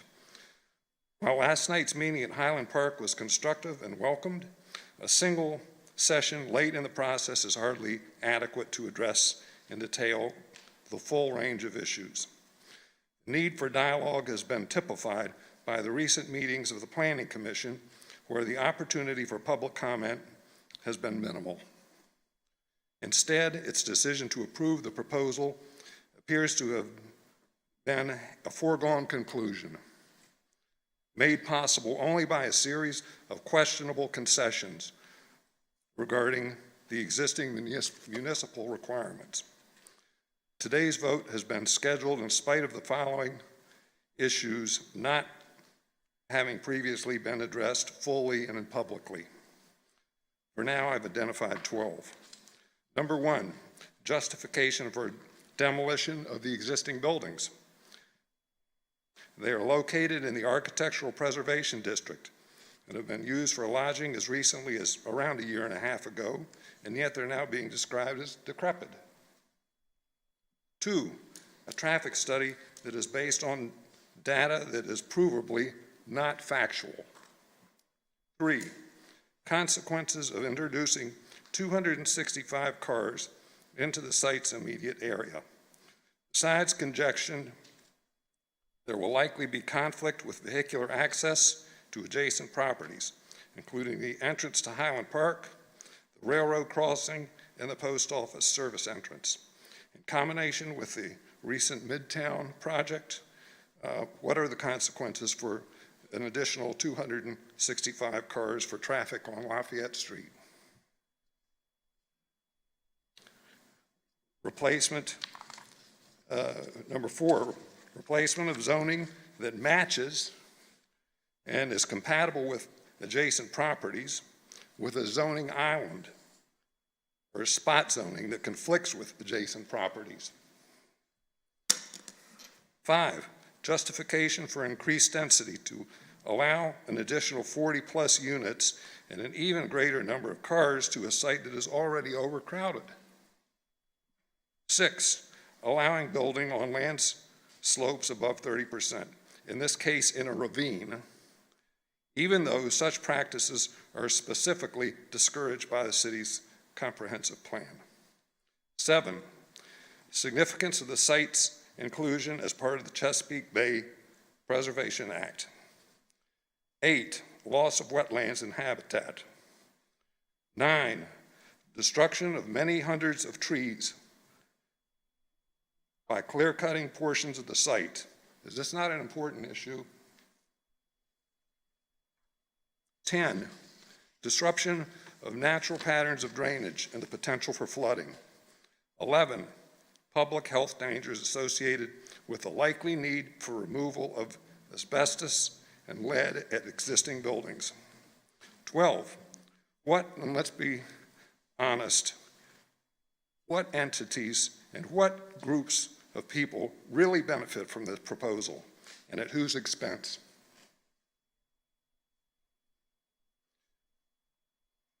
Doesn't the public deserve answers to such basic questions prior to today's meeting?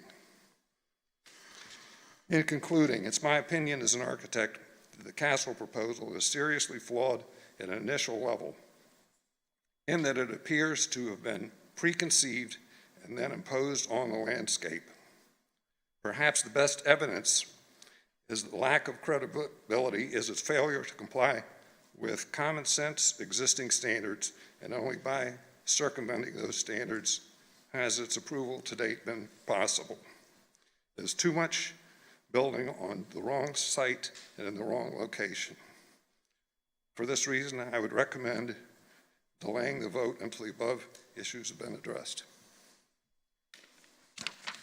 Thank you, sir.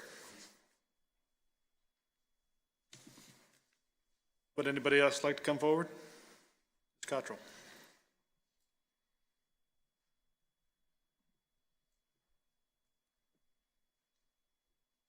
Good afternoon, and thank you for giving me the opportunity to speak. I'm Mary Cottrell. I've lived in Highland Park for over 23 years, and I will admit that I've worked at Colonial Williamsburg for almost 32 years. I live at 516 Burbank Street. The cut across said, you haven't started my timer. I can't keep track of what's going on. Okay. The cut across, and it said that there would be 300 feet from the hotel to my house. I don't just live in my house. I live in my backyard. My backyard goes way down. I'm a lot closer to that building than 300 feet away from it. I can see the top of the Governor's Inn that exists now from my backyard. So, wanted to clarify that. Also, everybody keeps saying this is 3 stories and underground parking. When you go through that fly-through over by the swimming pool, I swear I counted 5 stories. And that's the corner that's closest to my property. Last night, we had a meeting with 25 to 30 community members. It was very productive. And one of the things that came up was, why does Highland Park seem to get the short end of the stick? In our development, our curbs, you got the asphalt and you got a little cutout that's kind of dunk in, that's in the asphalt. That's our gutter. We don't have gutters like every other neighborhood in Williamsburg has. We have been trying to get WADA to give us a bus stop for a long time. We've asked, the cover for the shelter. I hear now that WADA says it's nice to have a shelter, but apparently it wasn't needed until this development showed up. The Highland Park community feels like they are being neglected and not thought about until this development with the luxury apartments shows up. Then we get a bus stop. We realize that you need to rezone from museum use so you can transform this property into something that would be good for the city. But it seems like the developer said, this is what we want to do, and we want to cram it into this space, even if it requires you to change density, slope zoning, so many variations they're asking for, rather than working more with the site and with what you all had set out in our comprehensive plan and things like that. The traffic study. One of the flaws I see with that is the CW had a bus that came by and picked up people to take them to the attraction. We took them to Jamestown. We took them to Busch Gardens, so they didn't have to come and go 20 times a day. So I think there's a little bit of flaw in how much more traffic or how much less traffic there will be. And again, we're all going to compare that to what it's been for the last 2 years or so since that property has been closed or mostly closed. And I think that's all the comments I had. Thank you. Thank you so much. Yes, ma'am, please come forward. State your name for the record. Say a few words. Our pleasure. I piggyback on the two that just spoke. My name is Denise Edlow. I'm a resident of Highland Park. Just a quick question. I saw the beauty of the new complex that's in place to be built for our area. What, in addition, is going to happen to the existing Highland Park? Will there be some beautification to make Highland Park look just as pretty as what's about to come? Are we going to redo our roads over, or are we just going to be left as is? And we have these beautiful apartments that are in place to be built right above us. And when we spoke about the buses, and I piggyback on what the lady was just saying, I moved back here almost 4 years ago, and I've gone back and forth with WADA about bringing the bus into Highland Park for the seniors that had to climb the hill and cross the street, which I thought was a danger zone all along. And so now they're speaking that, yes, it's a good thing to put buses up here now because of the apartment complex that's about to come in. And if that is to be, and if it's going to take place, which I'm certain it is, hopefully they'll bring the buses further into Highland Park and not just right at the apartment complex. So we have a drainage issue going over in Highland Park. We don't have a drainage issue. So will we be enhancing Highland Park more with the new apartment complex coming into place? That's just a question. And I appreciate the question. We don't get into an exchange, but I'd be happy to talk to you after the meeting. Maybe talk about some of the issues as you see them. Okay. That was all I wanted to bring a point about. Well, we certainly thank you for that. Thank you, ma'am. And welcome back after being away. Thank you. Would anybody else like to come forward? Seeing none, I'll close the public hearing and come to my colleagues for further discussion. Mr. Dent? So, Carolyn, I don't know if this is a question for you or for the developer, but an issue that was just brought up is it's 300 feet from the property line or 300 feet from the actual house, To the house, to the house? right. There's a 100-foot buffer on the applicant's property. Then you run into White Street, and I think White Street is 50 feet? 50 feet in width, and then the rest is over with trees and so forth to the back of their houses. So you've got a 100-foot buffer, White Street, which is undeveloped, which is 50, so you got 150 feet, and then you got more in their backyard. So I think I'm, right. And can you just speak into the microphone so everybody could hear what you just said? I was just thinking on their side of the. What I wanted to add was there's actually 100 foot on both sides of the stream itself. And so, and that crosses White Street and even goes up into the lots on Highland Park on what that buffer has to remain and must remain undeveloped. And then just for a question raised, and we obviously heard it in meetings that we've had with community members in Highland Park. In a typical process like this, how many opportunities are there for citizens to provide input? Well, there was opportunity at the Architectural Review Board meetings. There was opportunity at the Planning Commission meeting. Staff sent out notices to the adjacent property owners, which are the ones that butt against the property. We actually sent out a notice on the initial buffer, the 30% slope request, because they were in the process of determining whether the slopes were natural or not. So we actually sent out a notice, which is required by the ordinance, to give the adjacent property owners 21 days to respond to that request. And based on the engineering report, we determined that staff couldn't grant a waiver on the 30% slope, so that we also sent out the adjacent property owner notices for the Planning Commission meeting. And then, of course, we've got the public hearing for today. Okay, thank you. I just, again, as Councilwoman Ramsey stated before, really appreciate the opportunity to meet with the community in Highland Park and listen to your feedback and your concerns. Appreciate the developer taking the initiative to address some of your original concerns, and I know there's still concerns out there. One thing that I've really done for this project is, I mentioned this last night in the meeting, I'm not an architect and I'm not an engineer, so I've done everything that I could to educate myself on this property, and again, thanks to city staff who helped educate me, and also taking the opportunity to visit Castle Development's website and look at other properties they've developed, so you get some kind of comparison of the quality of work that'll be presented here. I don't think there's very few people that would argue that an underperforming hotel is quickly becoming an eyesore for the community. And without a zoning change, there's nothing that can be done with that property. So again, I think there's still a lot of concerns out there.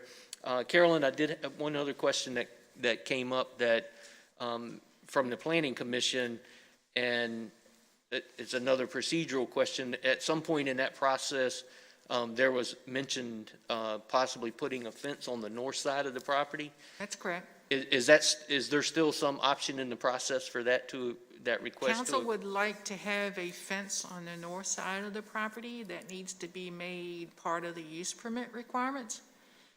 That is not a requirement in a normal site plan, so when a normal site plan, if you meet all the requirements, then you should get your approval. So if council would think that a fence is appropriate, I would recommend that you do that as a use permit requirement, and you would need to be specific, I think, where you want the fence, and that it also would need Architectural Review Board approval. And one other thing on your previous question I didn't mention was the developer did have a meeting with the neighborhood, and thanks to Mrs. Cottrell, she was the one that got the word and stuff out on that meeting, and I did attend that meeting here with the developer. So that was another meeting also. When was that meeting, roughly? I think it was August the 6th, maybe? Okay. 1st of August. It was before planning For commission. planning. Okay, thank you. And the other thing I'd like to say, I mean, I know that there still has to be final site plan, but just as that moves forward, that they would continue to keep concerns of the community in mind as this development moves forward, if council decides that that's the, If approve that council process. approves this development today, if when it goes back to Architectural Review Board, notices go back out. When the site plan comes in for a planning commission, notices go back out to the applicants, to the adjacent neighbors again. So we try to notify individuals as often as possible, what's required by law. okay, thank you. Aslan. So going back to opportunities for the community, the Planning Commission site plan conceptual review meeting, isn't that a good opportunity to actually participate because a lot of details are looked at there? Yeah, you have to really know the site plan review schedule on that. We try to post that's another thing we do. We post the green signs that everybody sees in front of properties, and we do it for Architectural Review Board. We do it for site plan review. We do it for planning commission changes, comp plan changes. So that's why you've seen the sign out there. That's another indication that something is going on a piece of property. We don't see a lot of participation in site plan review. We don't do a notice on site plan review. If you look at our schedule, it's listed on our website. But every now and then we get a neighbor or someone who come in, but not very often. Two questions for the city manager. So is this the first or one of the first projects recently where we've actually seen a proffer for below market rent? Since I've been with the city, yes. And I know that we've been waiting for the housing committee to get launched. When that gets launched, can you see how that might help future developments in terms of providing some guidance early on in projects? Sure, yeah. I mean, I think that, and I've said this a couple of different times, I think that one of the products, hating to forecast what the outcome will be of the committee, but I think one of the products of that committee will likely be a recommendation that the city consider an inclusionary zoning ordinance, which is just a fancy term for requiring some percentage of new units to be affordable housing or workforce housing, and then providing some definition of what that is for the community of Williamsburg, which is really, I think, the most important step. So that would formalize essentially what's being offered here as a proffer as a requirement in the zoning ordinance. Thank you. So, yeah, I'd like to thank Castle Development for their community outreach, and then also at least attempting through this project to have the two levels of rental rate pricing. That's all I had. Thank you, sir. So is this just additional questions or comments? Or You can ask questions, but this is, public hearing's closed, so this is your opportunity to share your thoughts and I don't want to be too many thoughts. help yourself. I'll be here all night. Okay. Well, I think one thing is we've talked about, this being an old hotel and being a shuttered hotel. And one reason that I think Colonial Williamsburg doesn't really have any interest in trying to reopen it or develop it is with the exterior entrances.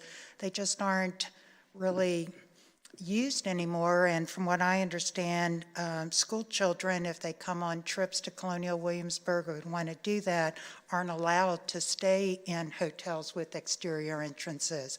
So if they did want to try to revitalize it themselves, there would have to basically tear it down and build a new type of hotel. And also the fact that Colonial Williamsburg wants to sell this property, and so I think we're fortunate to have a developer who's willing to come in and purchase the property and put in a significant amount of resources to redevelop it. And also someone who's in the business and has a proven track record.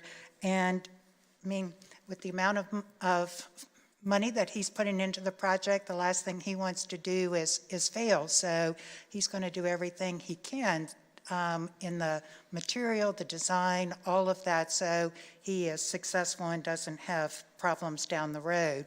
And I think that goes to some of the questions and comments we've had about the slope and the water containment and those extra steps that I think will actually improve the whole landscape area there down the road. We've also talked about the rezoning. We've talked about density figures. We've talked about trees, and it was just brought up about a fence. And one thing that did come up earlier was talking about disturbance of the wildlife. And from my own personal experience, I would dissuade a fence, because then that's going to either keep the wildlife on one side or the other. And without a fence, I think you get a little bit better flow, depending upon what all you have. I have a lot of deer that come into my neighborhood. And we've also talked about the buffer, and I think that, as Aaron said, that's a requirement, and that's part of the Chesapeake Bay Act, and so those trees cannot come down, which is very fortunate because most developments don't have that built-in requirement for trees to be in there. And I'd like to thank Carolyn for not only all the information she put together in the packet, but she provided a lot of information on current apartment complexes, the numbers that we currently have and where their prices are. And looking at that comparison and the average, I feel that this product is right there in market range. And one thing that did not come up in the discussion today, but came up at the Planning Commission, and that was about, these are apartments, and I think that, it's nice to have a complex that is specific for rentals, and hopefully it'll take some of the pressure off of the single-family homes that are being purchased by investors and reducing the inventory of single-family homes in many of the neighborhoods. I think Highland Park is experiencing that. My neighborhood has 65 to 70% of rentals, and as we know, a lot of these are purchased by investors who rent to William and Mary students, which tends to increase the cost of rent and the homes themselves. And so I think that having this and other things that we're doing within the city might create a little better balance in our neighborhoods to allow some of the school teachers and the city workers to be able to purchase and move back into some of those single-family homes.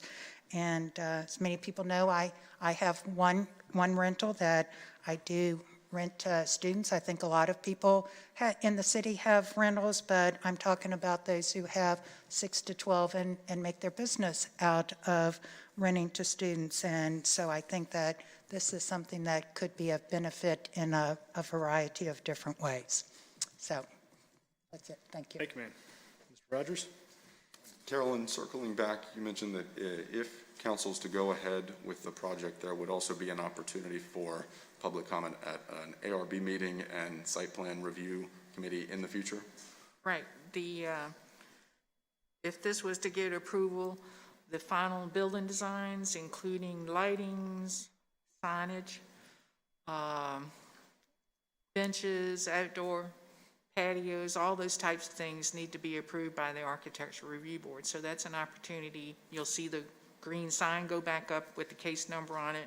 That's an opportunity to go to that meeting, and you can look at the the final design and make comments. And also, the site plan has to be approved by Planning Commission.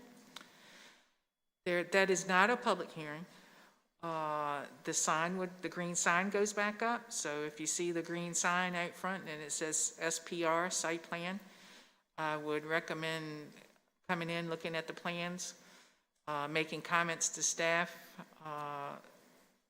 Back to the point where I mentioned previously, usually in the site plan review process, if you meet certain criteria, you're supposed to get approval. In this instance, it would be those things plus any of the conditions that staff and Planning Commission recommended as approval of this. They would also have to meet those conditions in order to get a final site plan approval. But that goes to a Planning Commission meeting, a regular meeting, and usually it's not a public hearing, it's just a commission discussion. But you can talk in open forum at Planning Commission also. Would the best medium for the public to know when to attend those meetings just be the city's website? That's correct. Okay, okay. And to look for the green sign. Usually the green sign is something that when you're riding in and out of a neighborhood or an area, if you see a green sign, that's the first thing that should pop up, what's going on. Right. And if you don't get the number, that's okay too. You can just call us and say, I saw a green sign in front of the Governor's Inn, and we would say, it's this and this is what that sign represents. Those are indistinguishable. They always look a little wonky. Well, I figured I'd describe how I feel about the project in and of itself, but then also a broader issue. And initially, I was really excited about it. I am still excited about it. I think it is in line with our downtown vibrancy study. It brings in density to the area. They've done a good job, a really good job of reaching out to the community members. The one piece that I've really tried to sink my teeth into recently is the units that are proposed to be rent reduced, the proffer of 13% of the total development, 50% of those additional units by the extra allowable variance at 80% of the median income. And I was ultimately a little bit disappointed to find out that while there was a will, both by council and the developer too, to make sure that this project has an affordability to it and providing some units at 80% of the median income, the economics just wouldn't allow it. It would, as I asked before, hurt the financing if some of those units were brought down to 70 or 80%, 70 or 60%, which ultimately could have sunk the entire project. So this has got me focused now on the particular project that we're looking, but then also a broader issue, which I'll speak towards in a second. But like I said, I believe the project is a good one for the city. It does replace that vacant space. My internship with the city's economic development office was completely about the identification and reactivation of commercial areas in the city. And I think this does both, and bringing people in right next to where we are here in the downtown area, which will of course be good from a revenue standpoint, but also from a business standpoint in Merchant Square. I also see this, the construction on the 30% slope was initially concerning to me, but Vice Mayor Dan, I had some good questions on that, and Aaron, you addressed those well, and how it will actually contribute to not being degradation on the environment of the area because of some of the good architectural habits.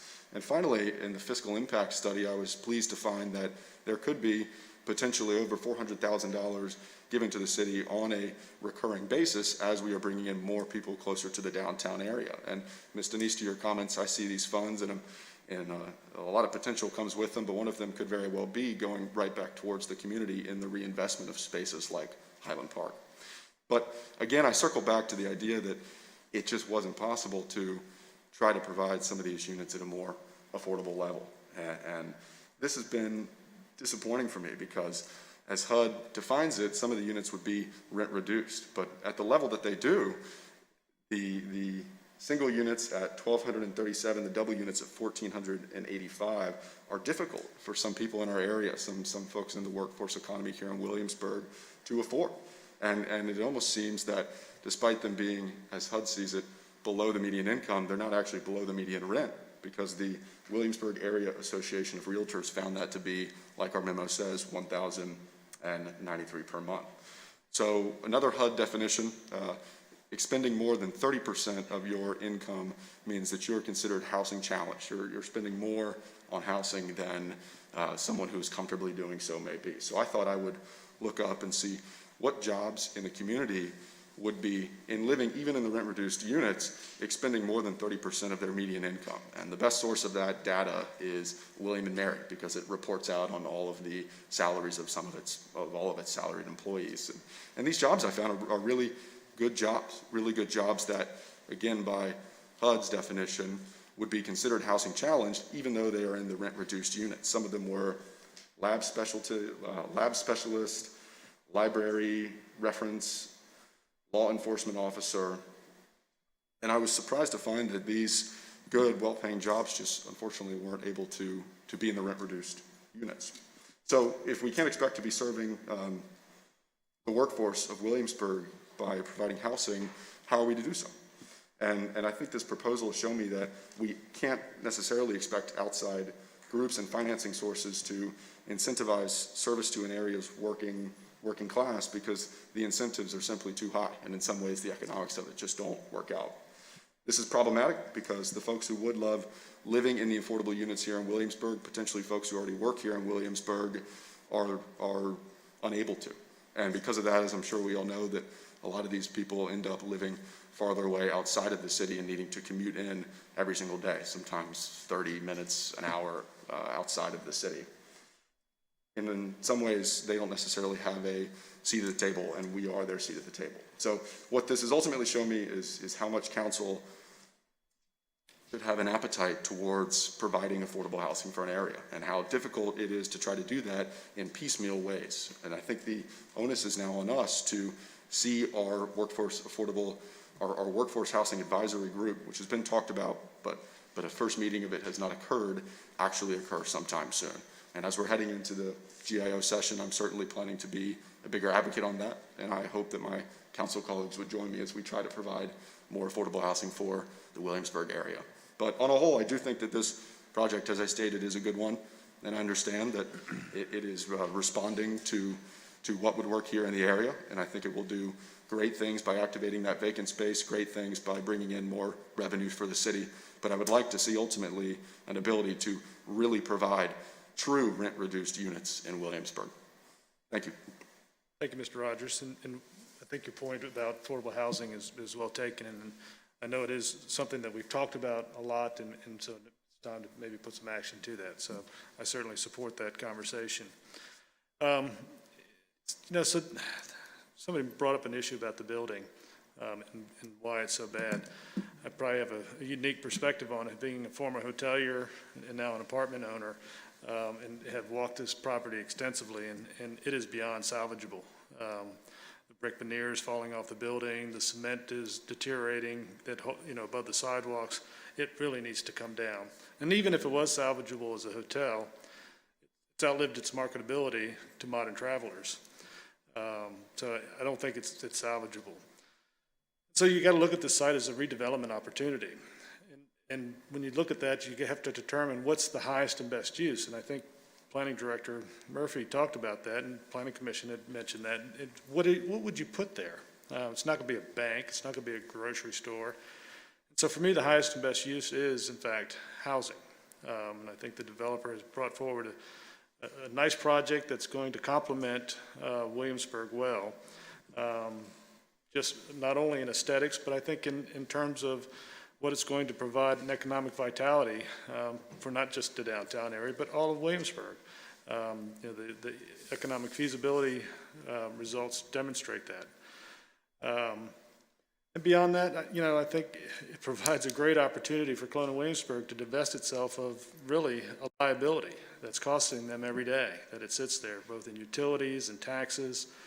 And so to allow them the opportunity to sell this piece of property, get it off their balance sheet, helps them protect themselves. And I think it's in our best interest to make sure that we do what we can to help Colonial Williamsburg financially, because without it, I dare say many of us wouldn't be living here. So I support this application and look forward to seeing and supporting the developer in this. As Mr. Rogers pointed out, maybe some of those proceeds can help Highland Park. I don't know how, but I just want to remind, this is a developer project. This is not a city project. We're not building this. And so, it's not like there's money that the city is expending on this other than clearing the way through zoning and density issues of that nature. In terms of a fence, I don't know what a fence would solve. I don't know that, who are we trying to keep out, who are we trying to keep in? So I don't think we need to make any amendments to any motion. Those are my thoughts. Anybody else have any thoughts to share? Is there a motion? And to that, we have several applications here. I'd like to handle them individually. So if anybody would like to proceed, I know, Barb, you're real good at making motions.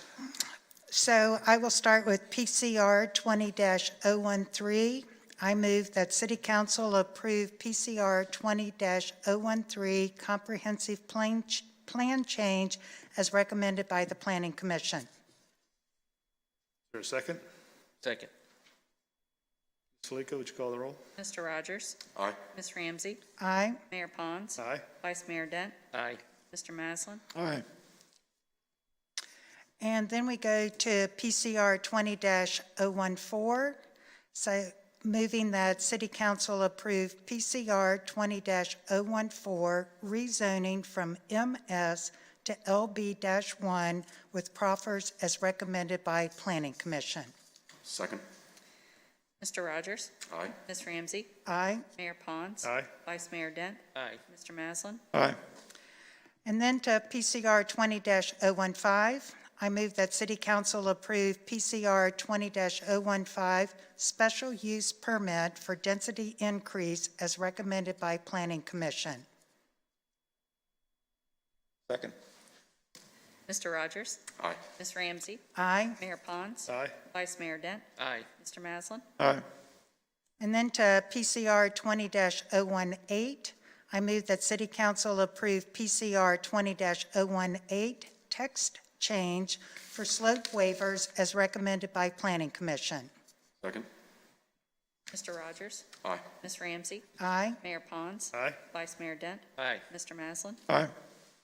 And last but not least, PCR 20-019, moving that City Council approve PCR 20-019 special use permit request to construct on 30% slopes as recommended by Planning Commission.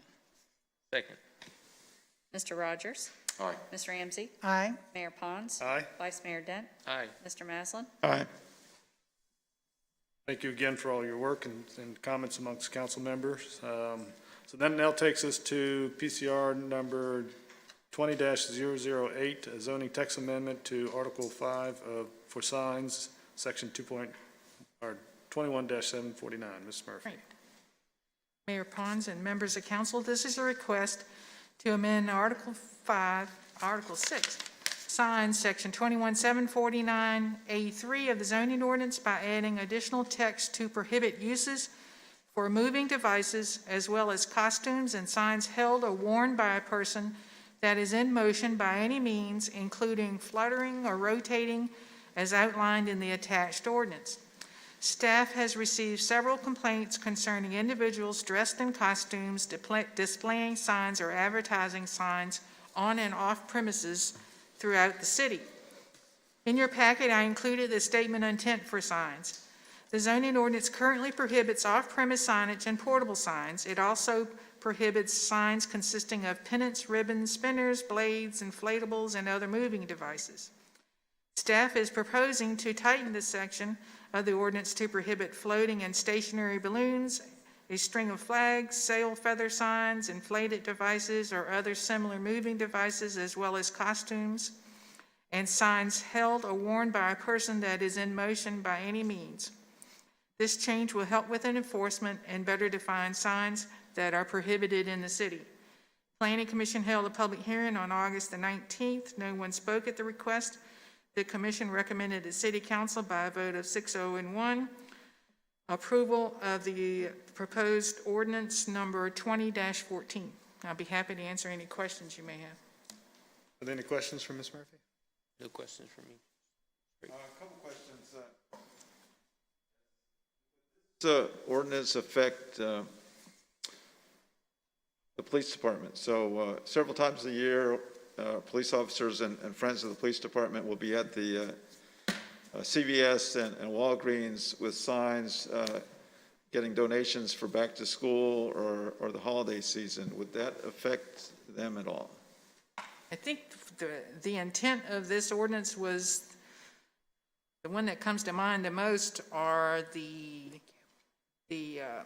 there was a hair cuttery that had a costume person that was shaped like a shampoo bottle that said the name of the company, and they were walking up and down Richmond Road. Another one that comes to mind that we were looking at are when you see the individuals twirling the sign saying homes for sale or rent or whatever, that you saw those out on the right of way, those types of signs. I think the intent is to prohibit. But I understand the intent. I just want to make sure there are no unintended consequences. City Attorney, what do you see any issues with it? A uniform is not a costume, so they would not likely be able to stand on the sidewalk and spin a sign, but there are other ways of putting in signs that are not affected by this particular ordinance. And then the second question is, we see on Merchant Square are protesters. Does anything here prohibit that? That's not what this is. So that won't be an No, issue. this is not going to prevent someone from marching with a sign in a protest. This is pertaining to a business located at a particular site, and by moving off site and putting a sign in the hand of a person, they can get around the existing sign ordinance because it did not include that as a specific prohibition. The city is extremely detailed about how much signage that someone can have, and so this just fills a hole that someone has found in the ordinance. Okay, thank you. I don't have any questions.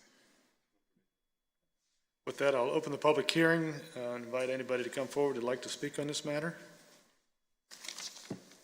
Seeing none, I'll close the public hearing and come back to my colleagues. Any further discussion? No? Be happy to entertain a motion. So I move to approve proposed ordinance 20-14 as recommended by Planning Commission. Second. Mr. Rogers? Aye. Ms. Ramsey? Aye.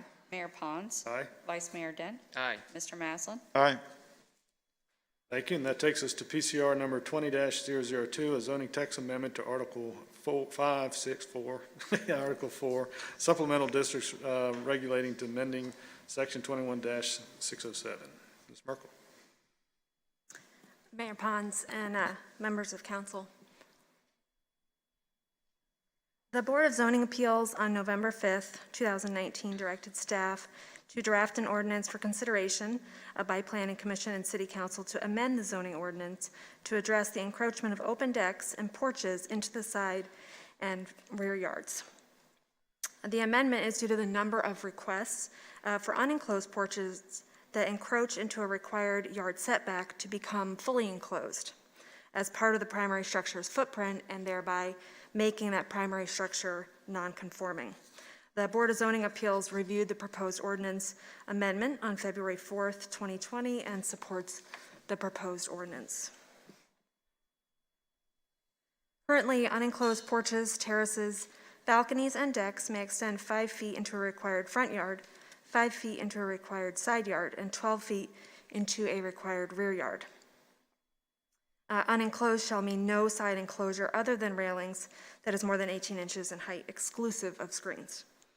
The proposed ordinance would require the following sections of the city's zoning ordinance to be updated.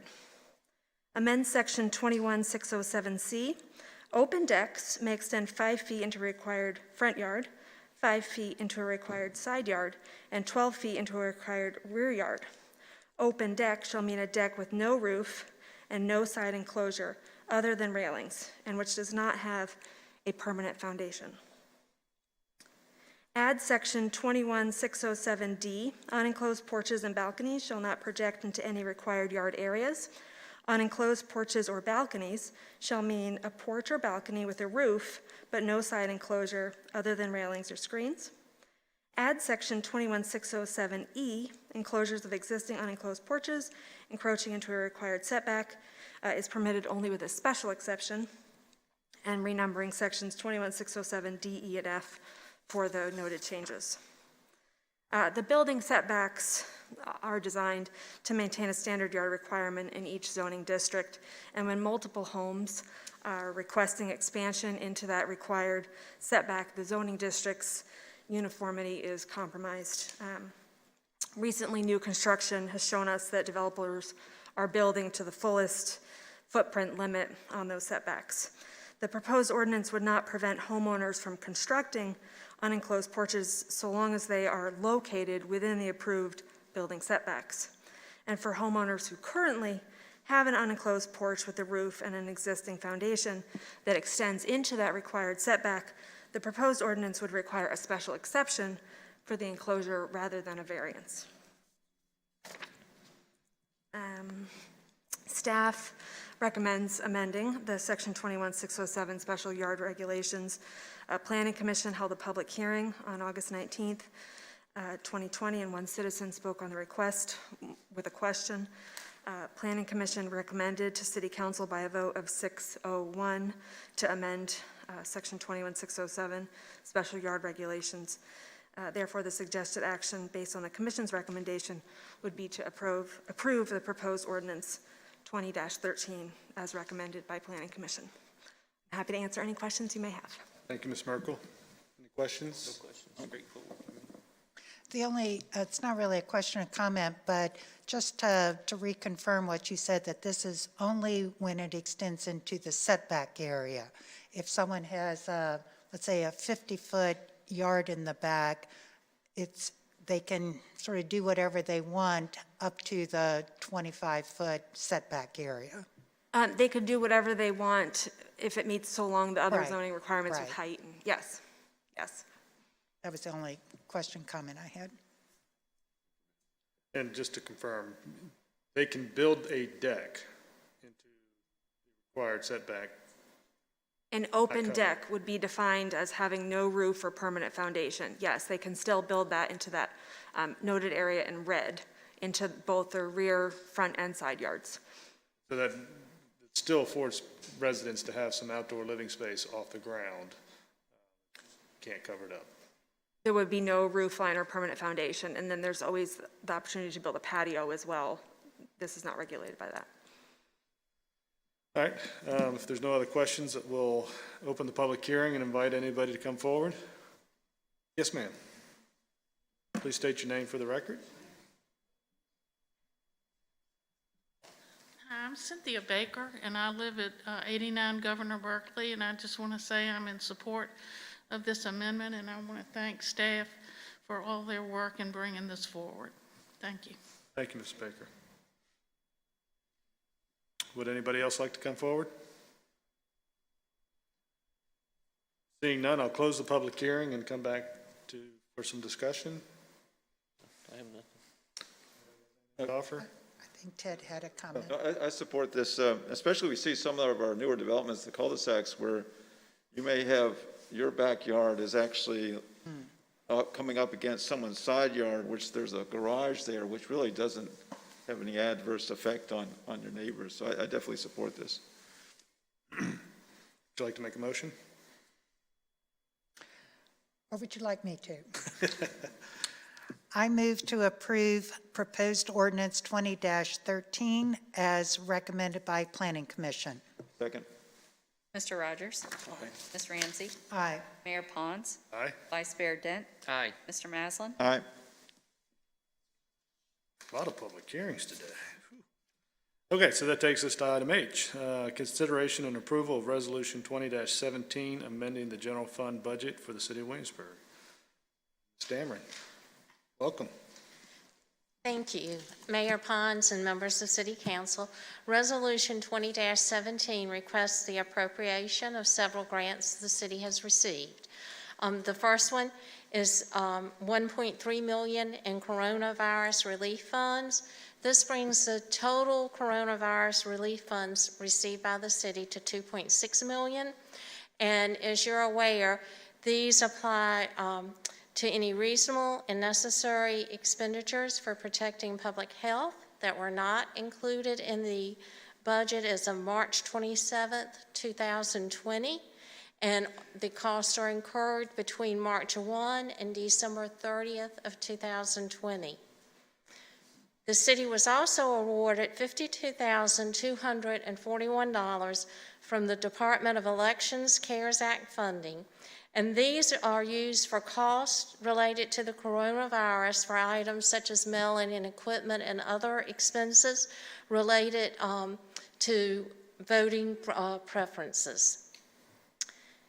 The fire department received a local emergency management performance grant from the Virginia Department of Emergency Management for $7,500. And this will be used toward a public warning system and related infrastructure.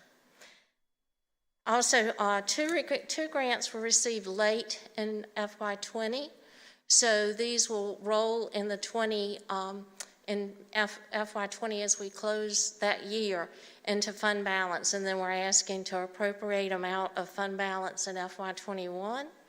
And that's $5,610.50 in asset forfeiture funds from the Department of Criminal Justice, and these funds will be used to purchase law enforcement equipment.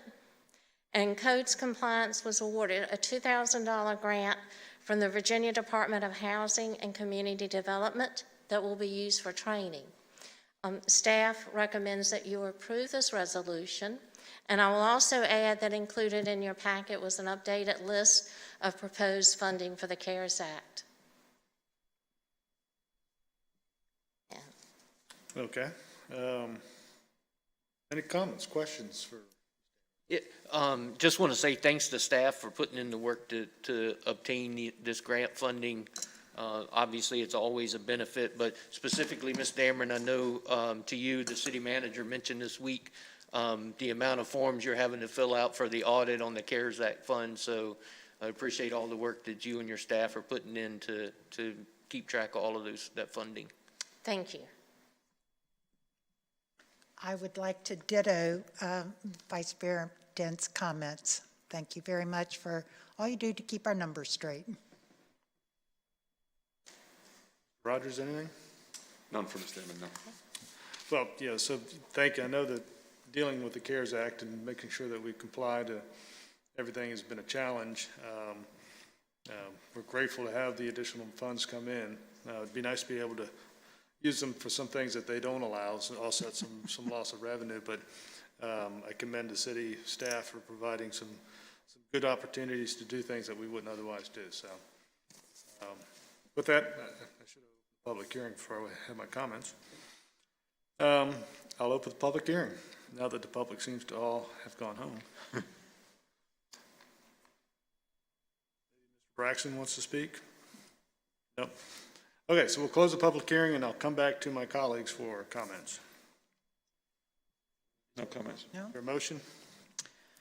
So I move that City Council approve Resolution 20-17 as drafted, appropriating coronavirus relief funds and various other grants. Second.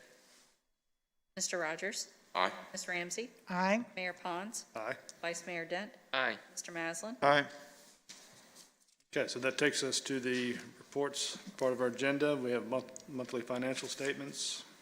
Ms. Dameron, Mr. Trivett? Thank you, Mr. Mayor. We provided the report for your review. We did add sort of at a late date the comparison or analysis of the CARES Act, the COVID-19 deficit that we calculated some months ago to show you how we're running that number for FY21. If you remember, we actually have been showing you every month an FY20 calculation. Now that we're in FY21 and a month into it, we can show you some data there. You know, the numbers are positive at this point. You can see if you're looking at it that we're right now, if we close the year right now, we would finish about $3,000 ahead of the existing budget. Obviously, we don't expect it to stay that way. As you can see, there's a pretty significant deficit growing in revenue calculations, and we don't expect that to turn around very quickly. So we're going to keep an eye on this. We'll keep reporting the FY21 status like we've been doing, and then next month we're going to bring to you sort of a comprehensive report that will show you where we are as we close out FY20 toward that overall deficit number that we had projected. So this will get more and more detailed as we collect more and more data. Good.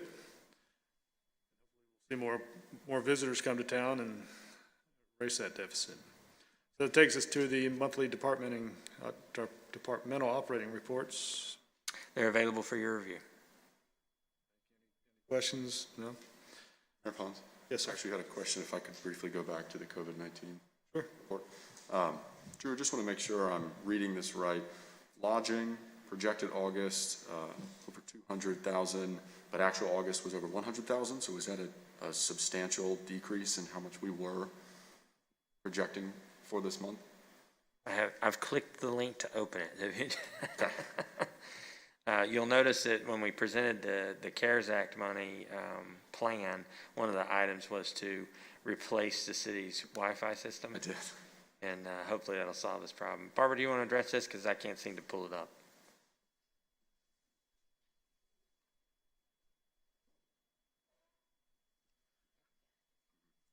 And yes, I think when we were planning this, we anticipated obviously a reduction.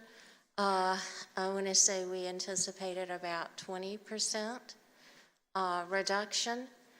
No, I'm sorry. I'm at the wrong end of the year. We projected that we would get about 20% of what we ordinarily would, and obviously lodging is behind that.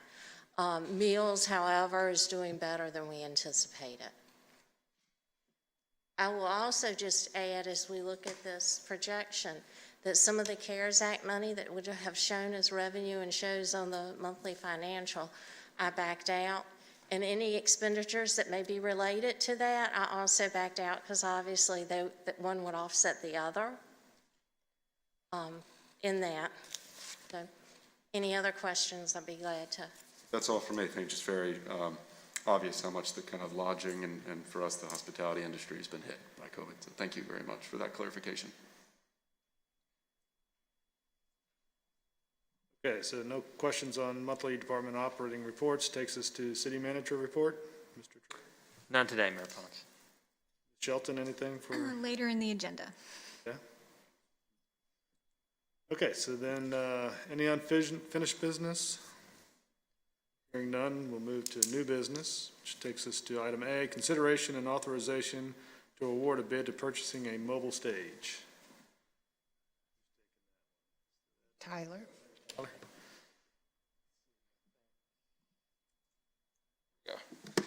All right, good afternoon, Mayor Pons and members of City Council.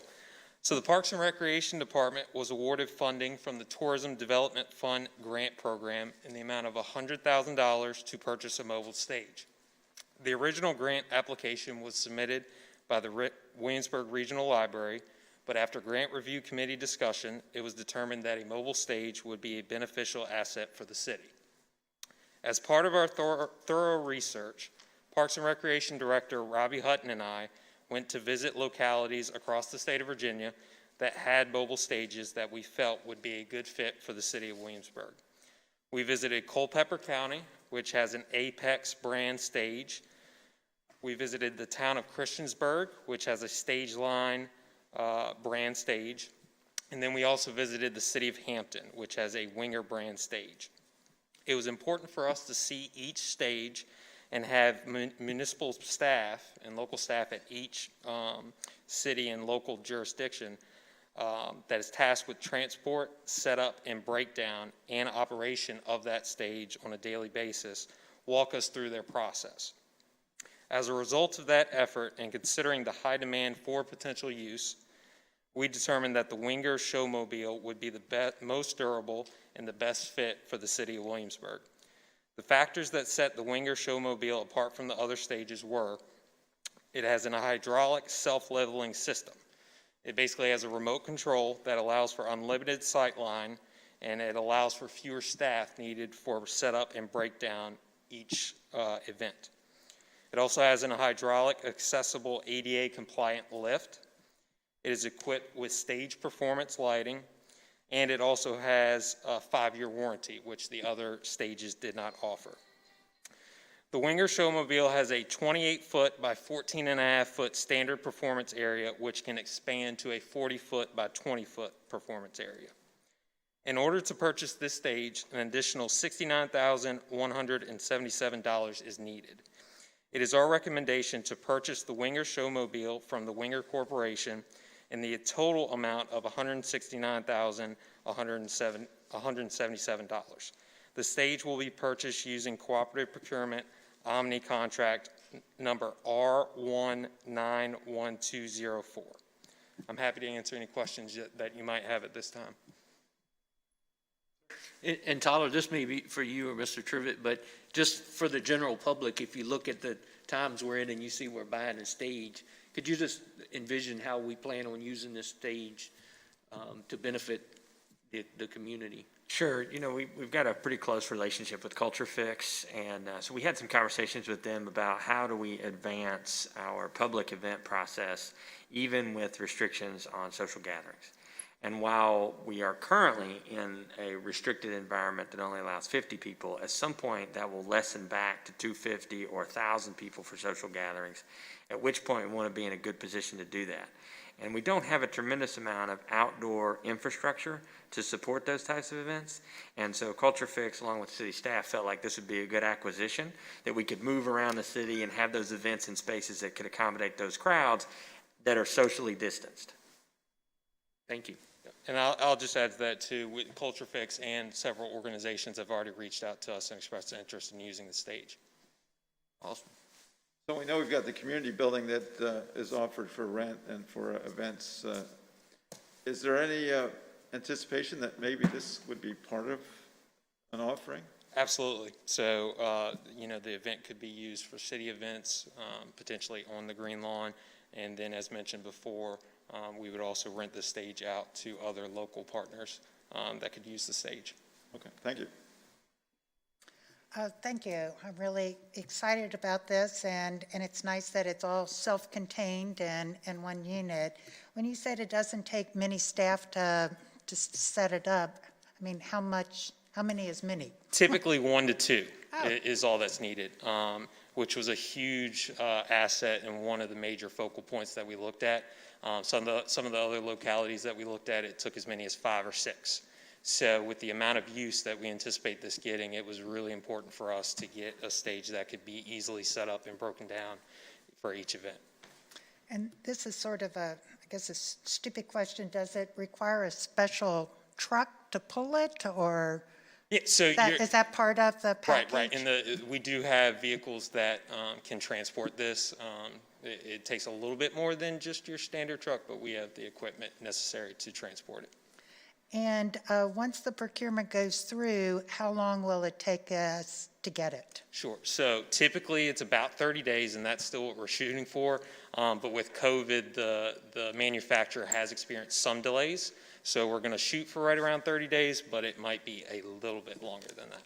And will it look like this, or will there be any customization to it? Yeah. So so it will look very similar to this. Initially, we will not have the city logo on there.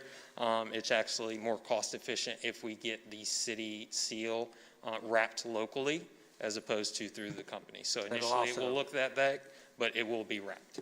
That'll also help save some time on delivery. Right. We felt like it was important, and we'd like to give the business to a local contractor. Yeah, that's great. I didn't know if there was that capability to do it here, so good. Yeah. Thank you.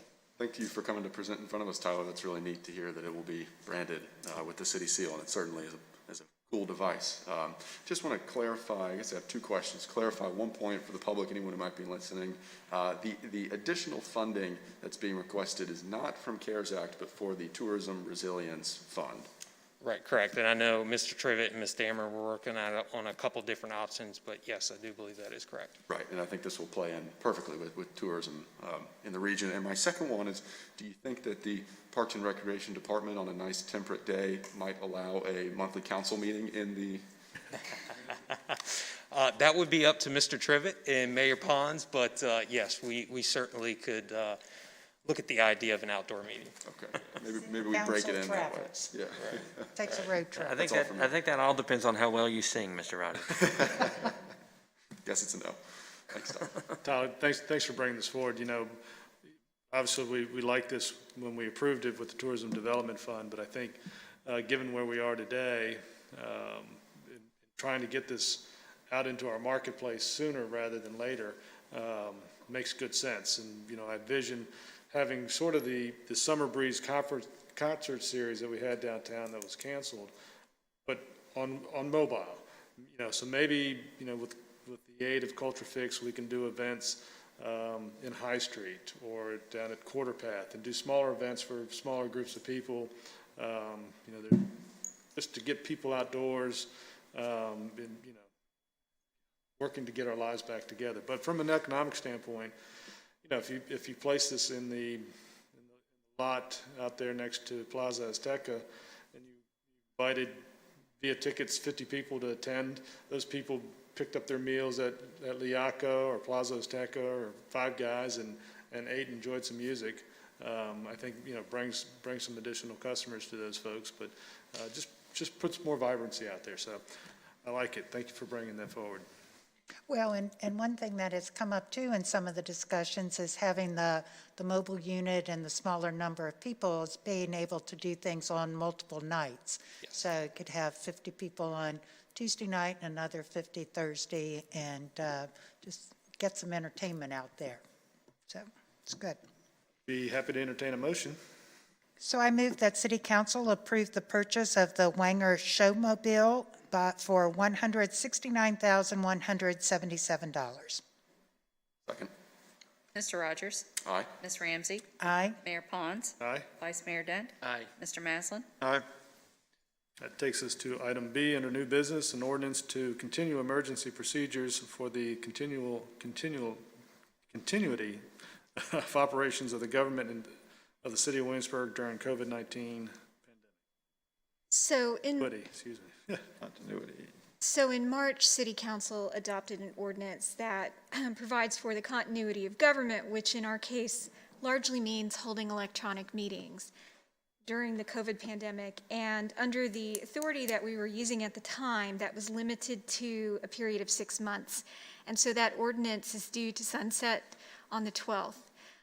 Since City Council adopted that ordinance, there was an amendment to the budget adopted by the General Assembly, which specifically authorized electronic meetings around the state, because we were certainly not the only jurisdiction or entity that had that problem.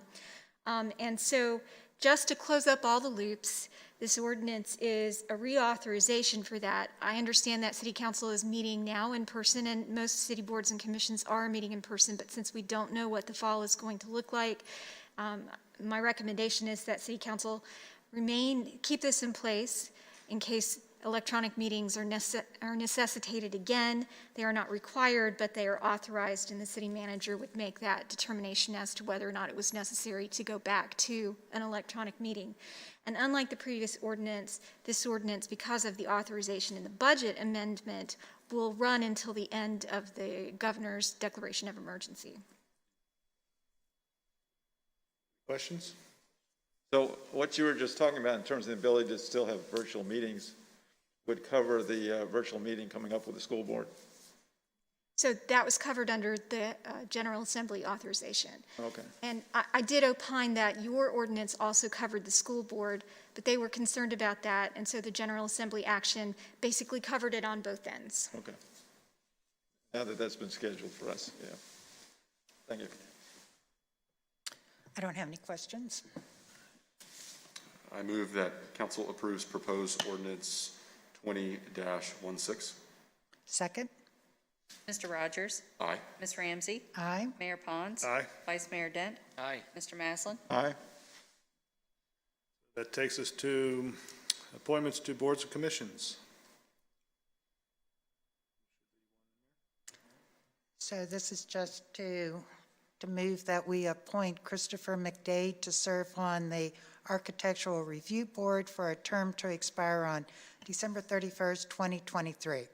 Second? Mr. Rogers? Aye. Ms. Ramsey? Aye. Mayor Pons? Aye. Vice Mayor Dent? Aye. Mr. Maslin? Aye.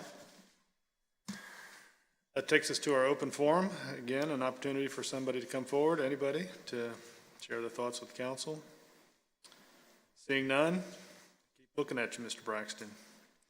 Seeing none, I'll close that opportunity. Anybody like to make a motion to adjourn? So in keeping with the day, I move that we adjourn. Second. Mr. Rogers? Aye. Ms. Ramsey? Aye. Mayor Pons? Aye. Vice Mayor Dent? Aye. Mr. Maslin? Aye.